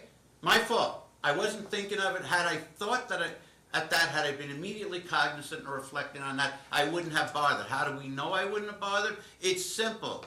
Because if I reflect on the fact we already have this authority, it's proven that I wouldn't have gone higher because I specifically didn't apply vexatious litigant. So the heightened scrutiny it's the same darn thing. But I imposed it because I wasn't thinking at that moment that this is already available because I relatively seldom, utilize it. So agree on language, or that's the language I'm going to use. That I'm eliminating, that the court did not intend to apply the vexatious litigant standard, and I'm going to define that vexatious litigant, a motion would need pre-approval by a judge, but under the heightened scrutiny standard, which the court alluded to last time, it would be set, and a party has the ability, and to CC the other side, which I think I already have existing orders on this in this case. Does this require an opposition or motion? Both sides can be heard, and I'm going to find that this is also available under the local rules, so it wasn't necessary even for the court to rule on it, but it did because it wasn't thinking at that moment that it already had that ability. That's the default language if you guys can't agree on something. So what do we want to agree on? I'm suggesting it's pointless because whether I grant a hearing or not, it's going to have nothing to do with this because he's not found to be vexatious. Not at this point. Not I'm as prepared to make a motions as proposal, Your Honor. You know, vexatious as to filing lawsuits in different courts and different entities. Those are different proceedings. We're just talking about motions within this court. So, what do you want May I to make agree a- on with all that? Because May I otherwise make we're a pro- arguing about nothing except someone being right and getting some empiric victory, and it has zero effect on what I will hear or not hear. And I want everyone to know that. So what do we want I to do? apologize, Your Honor, I Nothing keep to interrupting apologize because I for. keep Just thinking you're please finished. just give me stipulated language, or I will default to this language. And you I guys would can be file happy to 20 do so motions in a row or as soon 20 as you are ready to appeals receive it. attacking the language. I don't care, we just need to move on. What do you want to do? I'm happy to give it to you as soon as you are ready to receive it. Please. All right. If I can share my screen to show this, and I'm an idiot at this kind of stuff, but I'm trying to show the order, which is, I believe, here. Okay, can you see that order? Yeah. Okay, this is the heightened scrutiny order. What I am concerned And how about many times is, did I explain, it's my fault, I wasn't thinking at that time of the fact that it already exists by local rules? How many times? If I need to repeat it 28 times, I repeated it 14. Just tell me how many times you guys want me to repeat it. I know I ordered that, I know why. I didn't need to because it already exists. Your Honor, So if you would let me. it doesn't up the ante, it doesn't morph into more of a protective vexatious standard. It's the same as if I never ruled in the first place. I'm So ready we're to going- give you a we're going in proposal when circles you're on ready this. to receive What's it. hard to understand? What It's is nothing hard to understand? understand, Your Honor. I'm prepared to give you a proposal when you are ready to Well, receive you're it. quoting, what you're already telling me what I know. I ruled on it and why I I'm- ruled I'm on it, s- but I'm telling you it's because I didn't, okay. Just please I'm give me showing language. you this, Please Your give me Honor. language. Thank you. And I'm I showing know, this- Mr. Waite, and I get it. It's frustrating for everyone and there's no remuneration flowing and it's a lot of aggravation for everyone. No one's getting paid and I neither side and I get that, but so I don't, Can- I want things to be can I just less say, Your Honor, contentious, it's but I frustrating. don't want to spend a bunch of time. How many times, if when I keep explaining that it's not going to make an effect, here's why. If parties want to just come out and say, well, we don't trust you, that's fine, then I can move on. But otherwise, if you have any semblance of trust in the court, I just told you how I'm going to be viewing those things, i.e. identical to how I always have, because we do have the ability to vacate matters. My mistake that for some reason I wasn't thinking of it at Your the Honor, time. Please And I give will me put my 30, mistake in the order. Your Honor, please give me 30 seconds of uninterrupted discussion. You Yeah, have but you're asked going back to for, earlier orders which ignore the fact that I wasn't thinking when I issued that order that I already have that authority. Had I been thinking about that, I would not have issued that order. That's why Please give me- the quote orders. Please give me 30 seconds. Get sucked deeper into argument and not solution. If you have a solution for language, please. Your Honor, that's what I've been trying to give you. No, If you're you trying to please argue get. it. No, I'm not By trying, definition, you don't know you're where trying to I'm argue going. because you're going back to past orders. Okay, I'm sorry, go ahead. Fine, Your I'm Honor, very sorry. you know Go what? ahead, please, please. This is extremely frustrating. 30 seconds, please, Your Honor. 2 words will resolve this. Change heightened scrutiny, which you see highlighted here, to preliminary review. Heightened scrutiny to preliminary review. What that does is it preserves the process that I am interested in for my client, and I think it gets rid of the offensive term that Mr. Phillips is concerned about. 2-word change. Thank you. That's my proposal. Mr. Phillips? I'm just as offended by the term preliminary review. I want the same standard of review that every parent gets. I kind Otherwise, of predicted this, and I discrimination. think, what if the compromise is preliminary review, which I don't think Mr. Waite wants this parenthetical clarification, but as is technically available in all cases, close quote. Technically Fine. available in all cases. Your Honor, Fine. I think there are means available to Dan R. Waite if they're concerned about my filings. I've heard the vexatious word 100,000 times. Yet How many times did I tell nobody's Mr. ever- Waite we're way beyond argument, and he said, yeah, agree, here's a solution. He said preliminary review. I was sort of predicting that you correctly point out that it sort of puts your case in a different category than some others, so the court may default to preliminary review, and then in fairness to you, a parenthetical clarification as is technically, concentrate on that word technically, not just as available in all cases, but I want Mr. Waite to concentrate on as is technically available in all cases pursuant to local rules. That may be my default. Fine with me. But Your Honor, my point is, if Mr. Waite has concerns for his client, he could file a Rule 11 motion. In 6 years, Shannon Wilson, Dan R. Waite has never, ever tried a Rule 11 motion Okay, because I've never well, made, how many times do I have to say I don't want a historical argument? We, I'm not I'm it's a making, disservice to it's a you all persuasive if we, argument. because argument is just gonna confuse me and it's not gonna help me. That helped me, preliminary review, but I predicted that it sounds good, but on the other hand, there should be some parenthetical clarification, and he agreed. And it's exactly what you suggested. Why should I be viewed any differently? So preliminary review, quote, parentheses, as is technically available in all cases. And obviously, no one wants to believe what the court's committing to, but it's right here on the video, over and over and over. Maybe I'm frustrated because I know this and I repeat this 50 times. Maybe I shouldn't get frustrated because you guys just don't believe it. No matter how we phrase this, it's going to have zero impact on whether on a given motion, the approach I take. Regardless of this language, if I see something come in this or any case, that discusses matters the court lacks the jurisdiction to entertain, or serious deadlines were missed, or it's repetitive, or it's arguing something for the fourth time, court has the ability to vacate it. So it's not going to make any difference. And we can't, we have to be focused primarily on practicality. And so that's, I think we're done with that issue. I think I'm going to go. Your Honor, see my I proposal? think I'm I going had to a go proposal.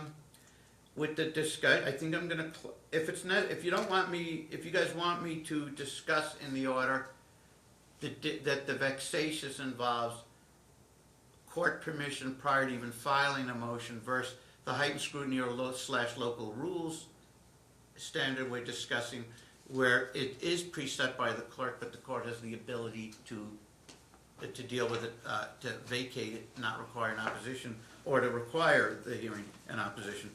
I can get into that discussion. Or if you both want me to simply indicate preliminary review, parens, as is technically available in all cases, close parens, period. Do you want it just left at that? There is no hearing that is going to be affected by what language we use. If I think that it's something new, fresh, and that there's jurisdiction on and it's valid, I will hear it. If someone argues something for the sixth time or something I like jurisdiction on, I'm not going to. And I'm not going to go back. See, let me see exactly what language at the second hearing I used on this number 4. It's not going to happen. So do we agree on this language? Or if you don't agree, just want to move on and you accept the fact that that's the language the court's going to default to. Well, I Your agree. Honor, I proposed language this morning. Your Honor was very specific that you were worried about child custody motions because the child is 18. We're going to be getting to that. Under my proposed order, it just says that the court finds it no longer has jurisdiction over the It's child. a little different. and We're going to be getting to that in a minute. But just on this issue of, because yeah, I mean, if one of the reasons why a motion isn't going to be heard is it's lost jurisdiction over the particular issue, you're sure that could be something that's the basis to vacate the hearing and not require an opposition. But I'm just back to this issue. That issue could be that or 1,000 other things. I'm just indicating whatever it is, do we agree? Or do we concede, if we don't stipulate, do we concede that the court's going to proceed with this language and we haven't stipulated on different language? Well, I believe, Your Honor, that preliminary review is discriminatory on its face. Is it discriminatory with the parenthetical statement as is available in all cases? Yes, Your Honor, because Right. if that were really the case, you wouldn't need to even include this clause. I Okay. would entreat and implore the court to please not Okay, use this now you language. understand if the court decides to remove that order from August 12th, if for no other reason than I want 58,000 motions on it, I may be willing to do so, but you're on notice that in this court's mind, it's not going to make any difference. Do you understand that that's my intent, that in any case where someone is requesting relief, the court believes it lacks the jurisdiction on, or it's already ruled on, you understand the court has the ability in any case to not require an opposition or hearing. You appreciate that, right? Yes, and I Okay. have only one motion to go, a discovery motion, is all I will ever file in this case is a singular discovery motion. I tried to get Mr. Waite to, well, we met and conferred briefly on it, but we may have to litigate it. Discovery on a case where, I don't want to get into, I'll be here 2 hours if I get into that. What's the end game if we're not? She's never produced a paycheck stub or a W-2 or Okay, tax you in don't 6 want to years. get me started, because if someone's walking away, if the boy is 18 and she's not seeking back support, who cares? But I think she is seeking Well, back support, and okay, so is Steve okay. Wolfson. okay, but if she is, the focus is on what orders you didn't comply with financially. The other side's earnings are really limited relevance unless it's a joint physical arrangement, but kind of no relevance anymore if there's an existing order where there's an accrual of arrears. But I haven't received any such motion. Maybe it'll go to the DA Family Support. They told me last time they're not interested in bringing any such motion. So why are you getting concerned about financial issues? I don't think they have any intent. Maybe I'm wrong. Did you receive information recently that someone's seeking money from you? If someone's doesn't have a pending motion seeking back support from you, I'm not sure you have the right to bombard them with a lot of financial discovery until it becomes a conflict. Well, there are no pending motions related to child support or payments, but I do have a very good... If you turn out to be right, that's fine. I don't think that they're. Okay, you understand then that after everyone's discussed this, the court, if the court eliminates the language, it's going to indicate that due to a lot of discussion and concerns, I'm not going to get into the details. If the court decides it's eliminating the heightened scrutiny standard of August, if it eliminates it, it would indicate it's eliminating it because at August 12th and at earlier hearings, it wasn't at that moment cognizant or thinking of the fact that that's already available in all cases. So, okay, so then we'll move on. But, because I assume, anything else on Vexatious? I begged for a stipulation, but I don't get one. Anything else on it? Not Vexatious, heightened scrutiny. Anything else? I understand you're trying to protect against Vexatious, or if not technically Vexatious in sheep's clothing is a heightened scrutiny standard, and that it's being viewed different than other cases. I don't know how many different language I can use to assure you that if a motion emanates something the court can deal with or not, but the court's dealt with this before. We'll get into it in the jurisdiction section, but no contact is being sought concerning the boy. Mom's doesn't appear to be seeking back money, which leaves us with a bunch of arguments about the court should rule that all these past orders are void for legal/procedural reasons, things which don't impact anything, which don't harm someone financially, don't harm them as to a relationship with their child, because none of the motions had anything to do for years with contact with a child. And so now number 5 was the court declined the counter motion to report to the state bar. I don't have any further commentary on that. Anyone do? I would like to make a comment. If Mr. Waite believes that I have committed some ethical violation, he's obliged to make a report to the state bar. As far as I know, he hasn't done that yet. Maybe Mr. Waite can tell us whether he's initiated his own complaint to the state bar. I don't believe he has, but I can't speak for him. Mr. Waite, is there any status on that? Do you want me to respond, Your Honor? Please. As I mentioned in the prior hearing, I served 12 years on the Southern Nevada Disciplinary Panel. I know that that a referral by a sitting judge carries significant more weight than from an opposing counsel. So as of this moment, I have not filed anything with the state bar, but this matter is still pending before you. Right, as I said, I'm not foreclosing the possibility of anything. It's just that if we get to a point where this court recuses, then if someone believes there's some future violations, it would be dealt with by a successor. But a problem is it probably arguably triggers an automatic recusal in how, no matter how many times the court says it's going to be fair to someone who's said this or that about the court does, or vice versa. If a court reports someone to the bar, it probably then generates a new recusal or disqualification. Yeah. So at least it's something the court's not pursuing at this time. 6, the court's not signing Parladay's 12-page. Was it a 12-page order that was drafted, or the parties wanted the court to convert her minute entry, 12-page minute entry, to an order? Which was it again? It was a request, Your Honor, to sign a new order which incorporated the 12-page minute order, but I would have been fine with you signing a cover sheet adopting the 12-page minute order, but you've ruled the way you ruled, and I accept that even if I don't like it. Right. The court's again, there's a big difference between this court accepting an order from a prior judge and it gets transferred and it says something like support $1,600 a month and there's to be a quadro on a pension. This is a lot of findings, mental impressions based on evidence and review, something this court knew nothing about, wasn't involved.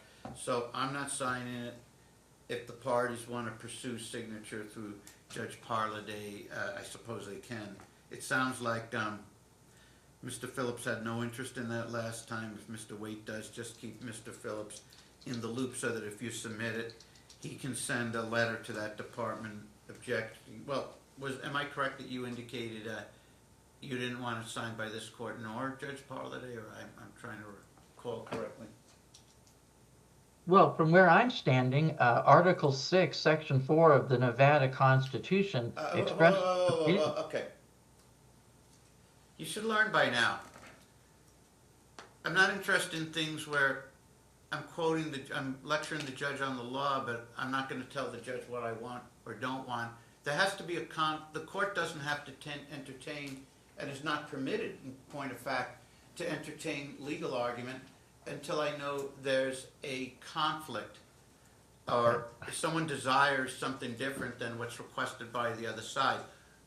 Then, if Mr. Waite indicates, no, she should sign it or she shouldn't sign it or whatever, then you can quote the law if you're in opposition to him. But I'm going to always be firm on this point. I'm not going to rule on non-existent conflicts. So, is it your desire, and we'll start with that, then we may have to do it to discuss the Constitution. Do you wish this order to be signed by anyone? No, I hope Thank nobody ever signs it. It was AI generated. I hope nobody ever signs You it. don't want anyone to sign it? Yes, that's Thank correct. you. Okay, thank you. I don't intend to sign it, and I'm not going to direct that she signs it. If Mr. Waite submits it to her, then you can respond and include your legal arguments. But she'll make that determined. She'll deal with these legal arguments. But I don't think I should be signing it, and we agree on that. Now, when you're quoting the law, I think what's going on here is you don't want her to sign it because of the content, and I don't think the Nevada Constitution is going to help you in this, because I think if it is to be signed, it's pretty clear that it is to be signed by the judge who issued it. I think you're concerned about the content. As a practical matter, you may get lucky on this, because if no one pursues and no one seems to be interested in taking some year-old matter and sending it to her, it may be a non-issue. Do you believe otherwise? Has Mr. Waite contacted you and or made some attempt to send this order to Parladay? Well, it's just, as it's my position that Parladay lacks subject matter jurisdiction to sign anything. in Okay, this so case. again, No. we're not learning the drill. That needs to be prefaced Okay. by, I don't want her to sign it, and then she lacks, so Yes. you don't want her to sign it. Okay. Yes, that's correct. Now, I have an interesting point, though. Are you suggesting that if a judge has made detailed findings based on them conducting the hearing, and the current reassigned judge declines to sign it, if we need signature, wouldn't it invariably need to fall at the doorstep of the judge who conducted the trial? I think it's legally impossible for Parladay to sign at this point. It's just she cannot do it. She can't. Okay, Period. so if she was going to sign it, she should have signed it before recusing herself? Yes, that's Okay, correct, okay, Your okay, Honor. okay. Okay. All right, fair enough. Number 7, I get it. Number 7, there's some ancient order from 12/19/20. I'm not getting into it. I don't know if anyone filed for a rehearing, a new trial, a reconsideration in 10 days, or a 30-day appeal, or a 6-month set-aside. I have no idea. I don't know what it says. I will agree that I'm not going to be guided in any of my future actions by some order issued on 12/19/20, and if I ever am, then I'll be more than happy to revisit this issue. But I'm not just like I'm not in a position to intermeddle with Parladay's findings of a year ago. I'm not gonna intermeddle with some order of 4 years ago. So what's going on here? Well, if I could explain it, Your Honor, I disqualified Ochoa, or rather, Honorable Chief Judge Jerry Weiss had actually disqualified Ochoa. And going back for a period from the time of disqualification, the cause and circumstances that led to the adversarial posture were ongoing and present on 12/19. Basically, I want to strike all of the orders from Ochoa that were issued during the pendency of the time he was biased. He was presumably biased at this time, and every order should fall by the wayside, including this order from 2020 that sets child support in custody. Now, I know those issues may be moot to some extent. Well, but then you're making the a distinction then between, which I get, you're making a distinction between the Parladay and McConnell situations, and they recused before it could go to Judge Weiss, and Judge Weiss therefore did not disqualify them. So, but are you saying though that the disqualification in and of itself would not operate, and you well know this, would not operate violence to earlier orders unless, and that's in the province, and chief judges can do so. They can indicate that a taint is incurable and avoids all prior orders. That would have been the time to ask the chief judge to clarify that issue. I'm not ruling on whether that's valid. I'm ruling on it's not within my wingspan. I don't see any reason why you couldn't, if it's that important, or some of these earlier orders are actually causing some current mischief rather than just some theoretical legal concern. I don't see, but he's gonna wanna know you're gonna have to be prepared to tell him if he just thinks this is an academic exercise after 4 years. It's possibly he may not, that may not be sufficient to guide him. If you want to tell him, here's the real life damaging effect of all this, that's what you need to tell him. Starting with that, did Judge Weiss disqualify him on I could look at it, that an objective outside third party could view this as suspect, or did he actually indicate some actual wrongdoing, or is it just an appearance of impropriety type thing? The judge found that Ochoa and I were adversarial because I Because was you sued suing him. him on a matter that happened off the bench. Well, but you've sued me and all these other judges. I've been sued multiple times, so what's the difference? You might have even sued the lawyers. I think you've sued the lawyers as well, so how was that a The difference basis is for- by itself? Was it because it a- was something, as you alluded to, that was not within the parameters of the judicial duties? Yes, under Oh. Stump versus You're Sparkman, gonna have it to was remind me, complete- so I don't have to hunt back the order from 4 years ago. What was it? It was the judge was acting completely outside the scope of Right, judicial but I'm jurisdiction. asking, that's a legal conclusion. Okay, of the when he activity. blocked me on I'm asking Facebook. what's the real life activity? He blocked me on Facebook. Elected officials Isn't cannot. that a defensive act rather than an affirmative act? I don't Well, get the it. point is, the point is, If you were seeking information about this department that's on a website that's available to the public, and I affirmatively blocked you, that would be offensive and concerning. But, and I don't might have very minimal social media, if any. If you were to contact me in social media and I didn't respond, it's probably best not to respond rather than taking the affirmative action of blocking someone, which could raise implications. But if that's Well, a elected trigger, if that's a officials- trigger for him getting off the case, that's one thing. But how is that a wrongdoing? because we were adversarial the whole time. We were adversarial, and presumptively, every order issued Well, during then the you time shouldn't we be were adversarial was contacting the judge tainted. on the case through social media, right? Pardon me? Why were you contacting the judge I was not. I was counter-campaigning at the judge's Facebook page, and he engaged in viewpoint discrimination, an elected official engaging in viewpoint discrimination, and I sued him. Well, that as a practical matter, that's what's going to happen with anyone running for office. I assume that if you use their Facebook page to slander them, they're going to. Well, I mean, that's. But I didn't If you were slander trying to him. set I them up for didn't- that, it was pretty easy because that's what candidates presumably are going to do. They're not going to let a lot of negative material block up their own campaign social media, I assume, but whatever. There was But- no slander. There was nothing inappropriate. Just saying that I don't believe he should be elected for judge and exercising my but, First Amendment right. Isn't this, I'm gonna make a ruling on this, that it's 4 years ago, it's something this court shouldn't be ruling on, and that if it's important, these are determinations that the chief judge is to make, and if they weren't included in the parameters of his order, if you wanna seek some declaratory or explanatory relief, I think it should come from him.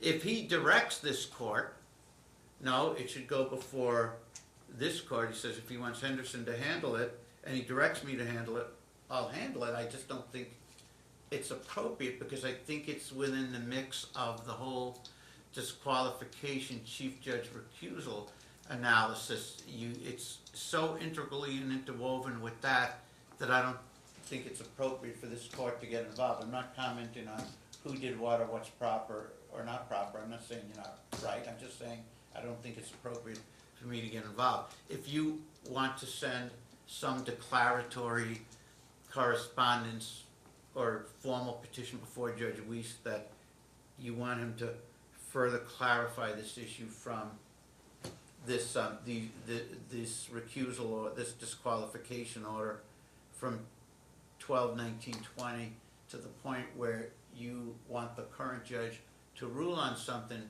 relative to that, and you make it very, very clear precisely what you want this court to rule on, and Judge Weiss says, yes, the court is to rule on it, then I'd be delighted to do it. But at this point, I think it's intruding into the chief judge's terrain, plus it's a 4-year-old order that I don't think has any current effect on the merits. So that's probably how and I think I said this on the 12th, if I'm not mistaken, my notes indicate I'm not getting involved in this.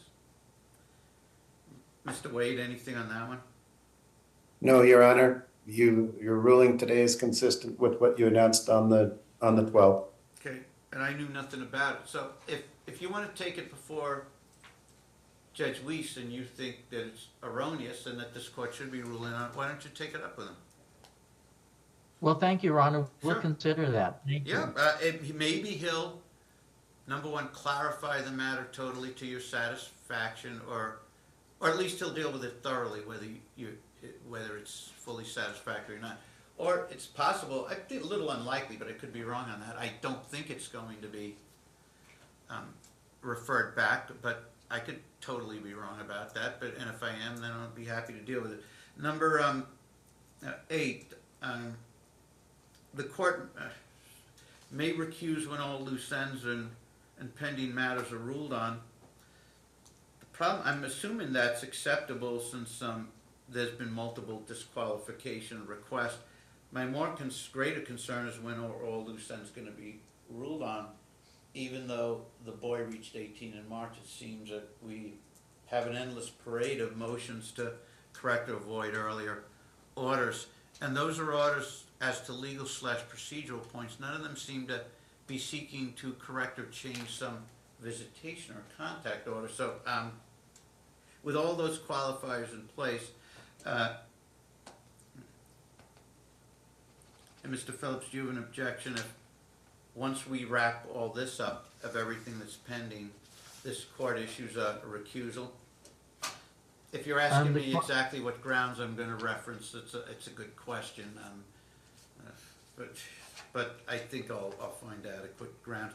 I think just the fact that it's being continually requested, and the court's always committed to be fair, but it could probably on some generic, it's under the rules, that an objective outsider could believe there's some impropriety or something. If the court, like you just alluded, you and Cho, if you're constantly in conflict with the court, not just as to the legal points, but suing them, disqualifying them, it's probably a basis for recusal. Do you have an objection if the court, at the conclusion of all this, issues a recusal, or do you feel it's only proper if there's some new disqualification cycle?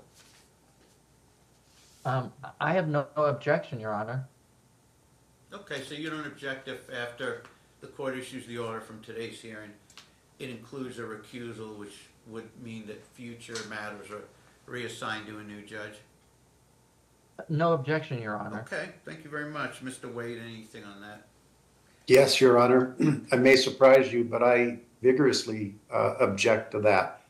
Oh, If actually, there's I'm not a surprised, and I understand, but go ahead.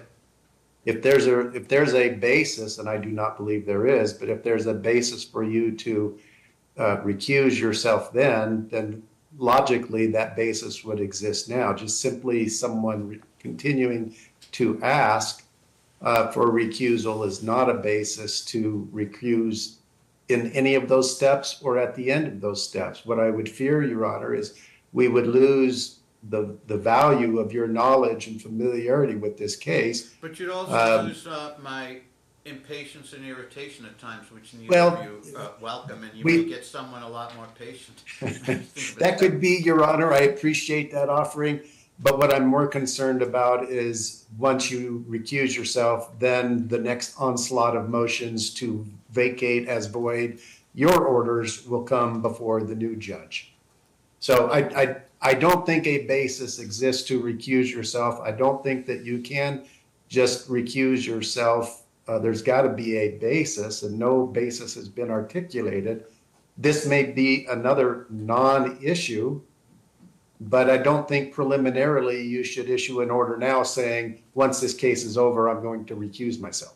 It's always interesting for the reasons you mentioned. Like, on the one hand, sometimes it seems to be if it looks like there's a highly contested matter that takes the department 10 times more than equal to the time spent on 10 other cases, sometimes in these recusals there seems to be a more informal undercurrent. Well, this judge put in their battle time and he or she's going to be out, and they're referencing generally that it being contentious and the party suing them or reporting them or whatever certainly would create a conflict, at least in the eye of a reasonable, objective third party, even if the court commits to being fair. There's that the way of looking at it. Or, as you suggest, sometime, and I think generally speaking, some of the disqualification orders seem to follow more that philosophy than the other. But the other philosophy, as you say, is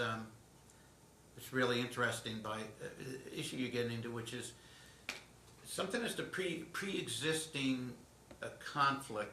You can't, if a judge has some serious connection, business or personal, to a third party, something like that, but a party can't artificially create a conflict. An attorney can't artificially create a conflict by signing to run against a judge, for example. And a party can't create an artificial conflict by saying, I'm gonna attack this judge, sue them, and report them. Because therefore, if we follow that philosophy, as you suggest, this whole system would be destabilized overnight and nothing would ever get hurt, because anytime someone's not totally delighted with the rulings, which is in 100% of the cases, all someone needs to do is report a judge, sue a judge, you name it. So artificially created conflicts by a party, if we go that route, which is that it's true what you say. Yet on the other hand, sometimes a chief judge may look at things a little less formally and say, look, if there's all this going on and it's becoming about the judge and the judge getting sued and the relationship between the party and the judge taking center stage, an objective third party could look at that regardless of who created it and say that I have some concerns about this. And sometimes these disqualifications go more along those lines than, as you say, which is quite correct, is that artificially created conflicts by a party who's unhappy with proceedings is technically not a sound grounds for disqualification. So harmonizing those two viewpoints of finding common ground can be difficult. The court's going to reflect on it. And note for the record, the one side objects to it, the other side does not, and we'll go from there. Just like, you know, just like in criminal cases, a party, you would think, oh my God, that taints the jury pool. This defendant just screamed out and said something profane to the victim. You would think that would that would automatically create a mistrial. But if you get, and it might initially if you haven't selected the jury, you get too deep into that matter. Good luck, you know, on the fifth day of trial if the defendant decides to artificially create a mistrial by blurting something like that out. What he may have done is if he poisoned the jury, that's his responsibility. That's not a prosecution or court error. And those cases are going more and more in that direction. So, 9. This is a really difficult one. It's the last one, though, the loss of jurisdiction. And neither party really brought up, but the court did. The boy turns 18, so arguably jurisdiction over visitation contact motions we've lost jurisdiction over. As a practical matter, there have been no motions for years that have specifically asked for that relief. But then as to issues 2 or 3, do we still have jurisdiction over these issues, which is number 2, if your client brings a petition for financial support, past attorney fees, etc., which I thought you indicated last time, she does not intend to. Mr. Phillips indicates he believes that is on the horizon. Arguably, there would be jurisdiction over that as for orders issued prior to the boy reaching 18.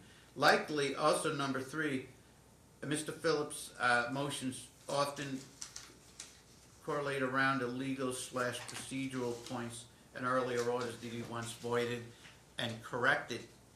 And it would appear that jurisdiction over those issues could continue after a child turns 18, as long as challenging them was conducted in a timely manner, such as rehearing, retrial, reconsideration 10 days, appeal 30 days, set aside 6 months, providing that the orders were issued before the boy was 18 and the court lost jurisdiction, and the challenge to them procedurally occurred within the time period.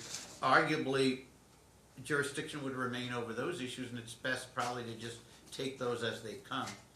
And again, back to the pre-review, if it appeared that something, that the court no longer had jurisdiction over something, that's something the court can consider when setting a hearing, etc. So the court's intending to rule that it doesn't have jurisdiction over any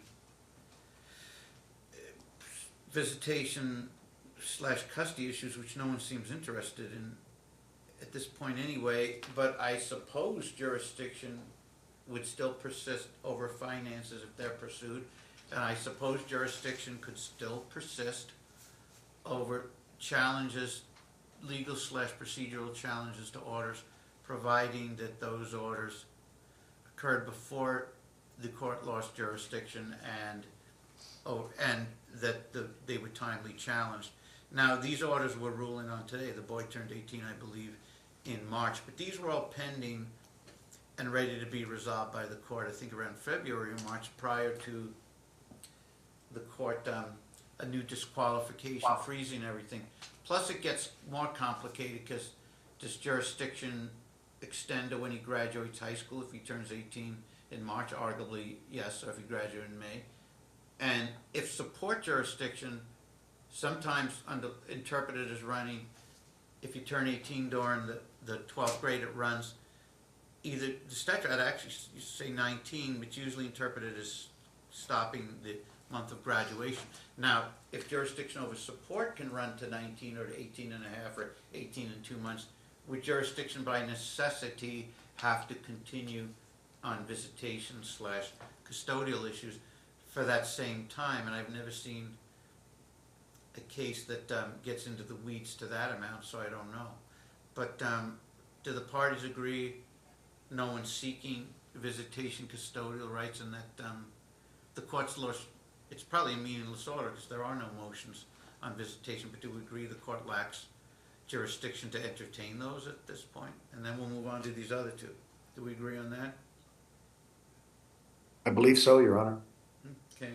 Yes, Your Honor. Okay, do we agree that on number 2, though, that if your client brings financial motions against Mr. Phillips, that whether past child support and alimony, attorney fees, which you said she has no intention of doing, which is probably quite prudent, but if she does, that jurisdiction would exist over that, and he would have the right to challenge that, conduct reasonable discovery also. So if your client, so do we agree on that? Your Honor, to the extent that I understand and appreciate, I'm a fish out of water to some extent in this court, as I think I previously explained. So as I understand what you just said, I do agree with it. Maybe by way of background, I have no instructions currently from my client to seek any back child support. In all candor and a heads up, I have considered and may yet still not seek new fees. I have no intention of doing that. At least I have no current intention. But I may seek a judgment that reduces prior orders for fees, in this case, to a single judgment. That may come down the road. I do agree, though, that any of those financial matters, the court are collateral to this case, and the court would have continuing jurisdiction on those matters. Okay. And, you know, I agree with your point that it's probably a pointless concern if there are no affirmative financial motions, but to the extent there are, presumably jurisdiction would continue. Mr. Phillips, do you agree jurisdiction could continue over financial issues, orders that occurred prior to your son turning 18? If they seek enforcement, which they're saying they don't seem much appetite to do at this time, so. Yes, I would agree with the way Mr. Waite. Okay, perfect. Which should be phrased in the order then that if jurisdiction does continue over financial orders, if they're sought in the future concerning orders that were, if enforcement sought in the future concerning orders established during the boy's minority. Likewise, number 3, this one's a little tricky because this is what most of this consists of. A tax on the propriety of the legal / procedural motions which seek to request or void orders from a procedural / legal basis. The court would indicate that jurisdiction could continue for those if, number 1, those orders were issued before he's 18. There's no intention for anyone to issue anything after he's 18. And number 2, if they're challenged within appropriate legal deadlines. Would that be a fair way to phrase that? Again, to the extent that I understand it, Your Honor, it sounds reasonable. Okay, Mr. Phillips? I agree. Okay. Anyone have anything else on, and I know we're beating this to death, but I'd rather beat it all to death at one hearing than of 7 or 8 new motions. So I'm gonna ask a couple more questions. Number one, do we have anything else on number 1 through 9? And number two, do we have anything else, and I think I asked this on the 12th, that was pending and has not been resolved?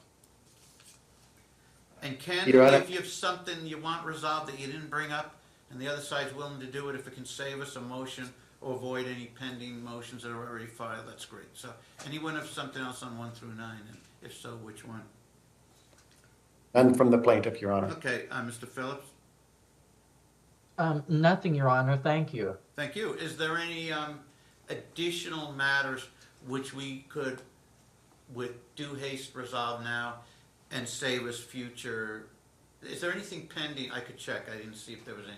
I didn't see any. Is there anything pending?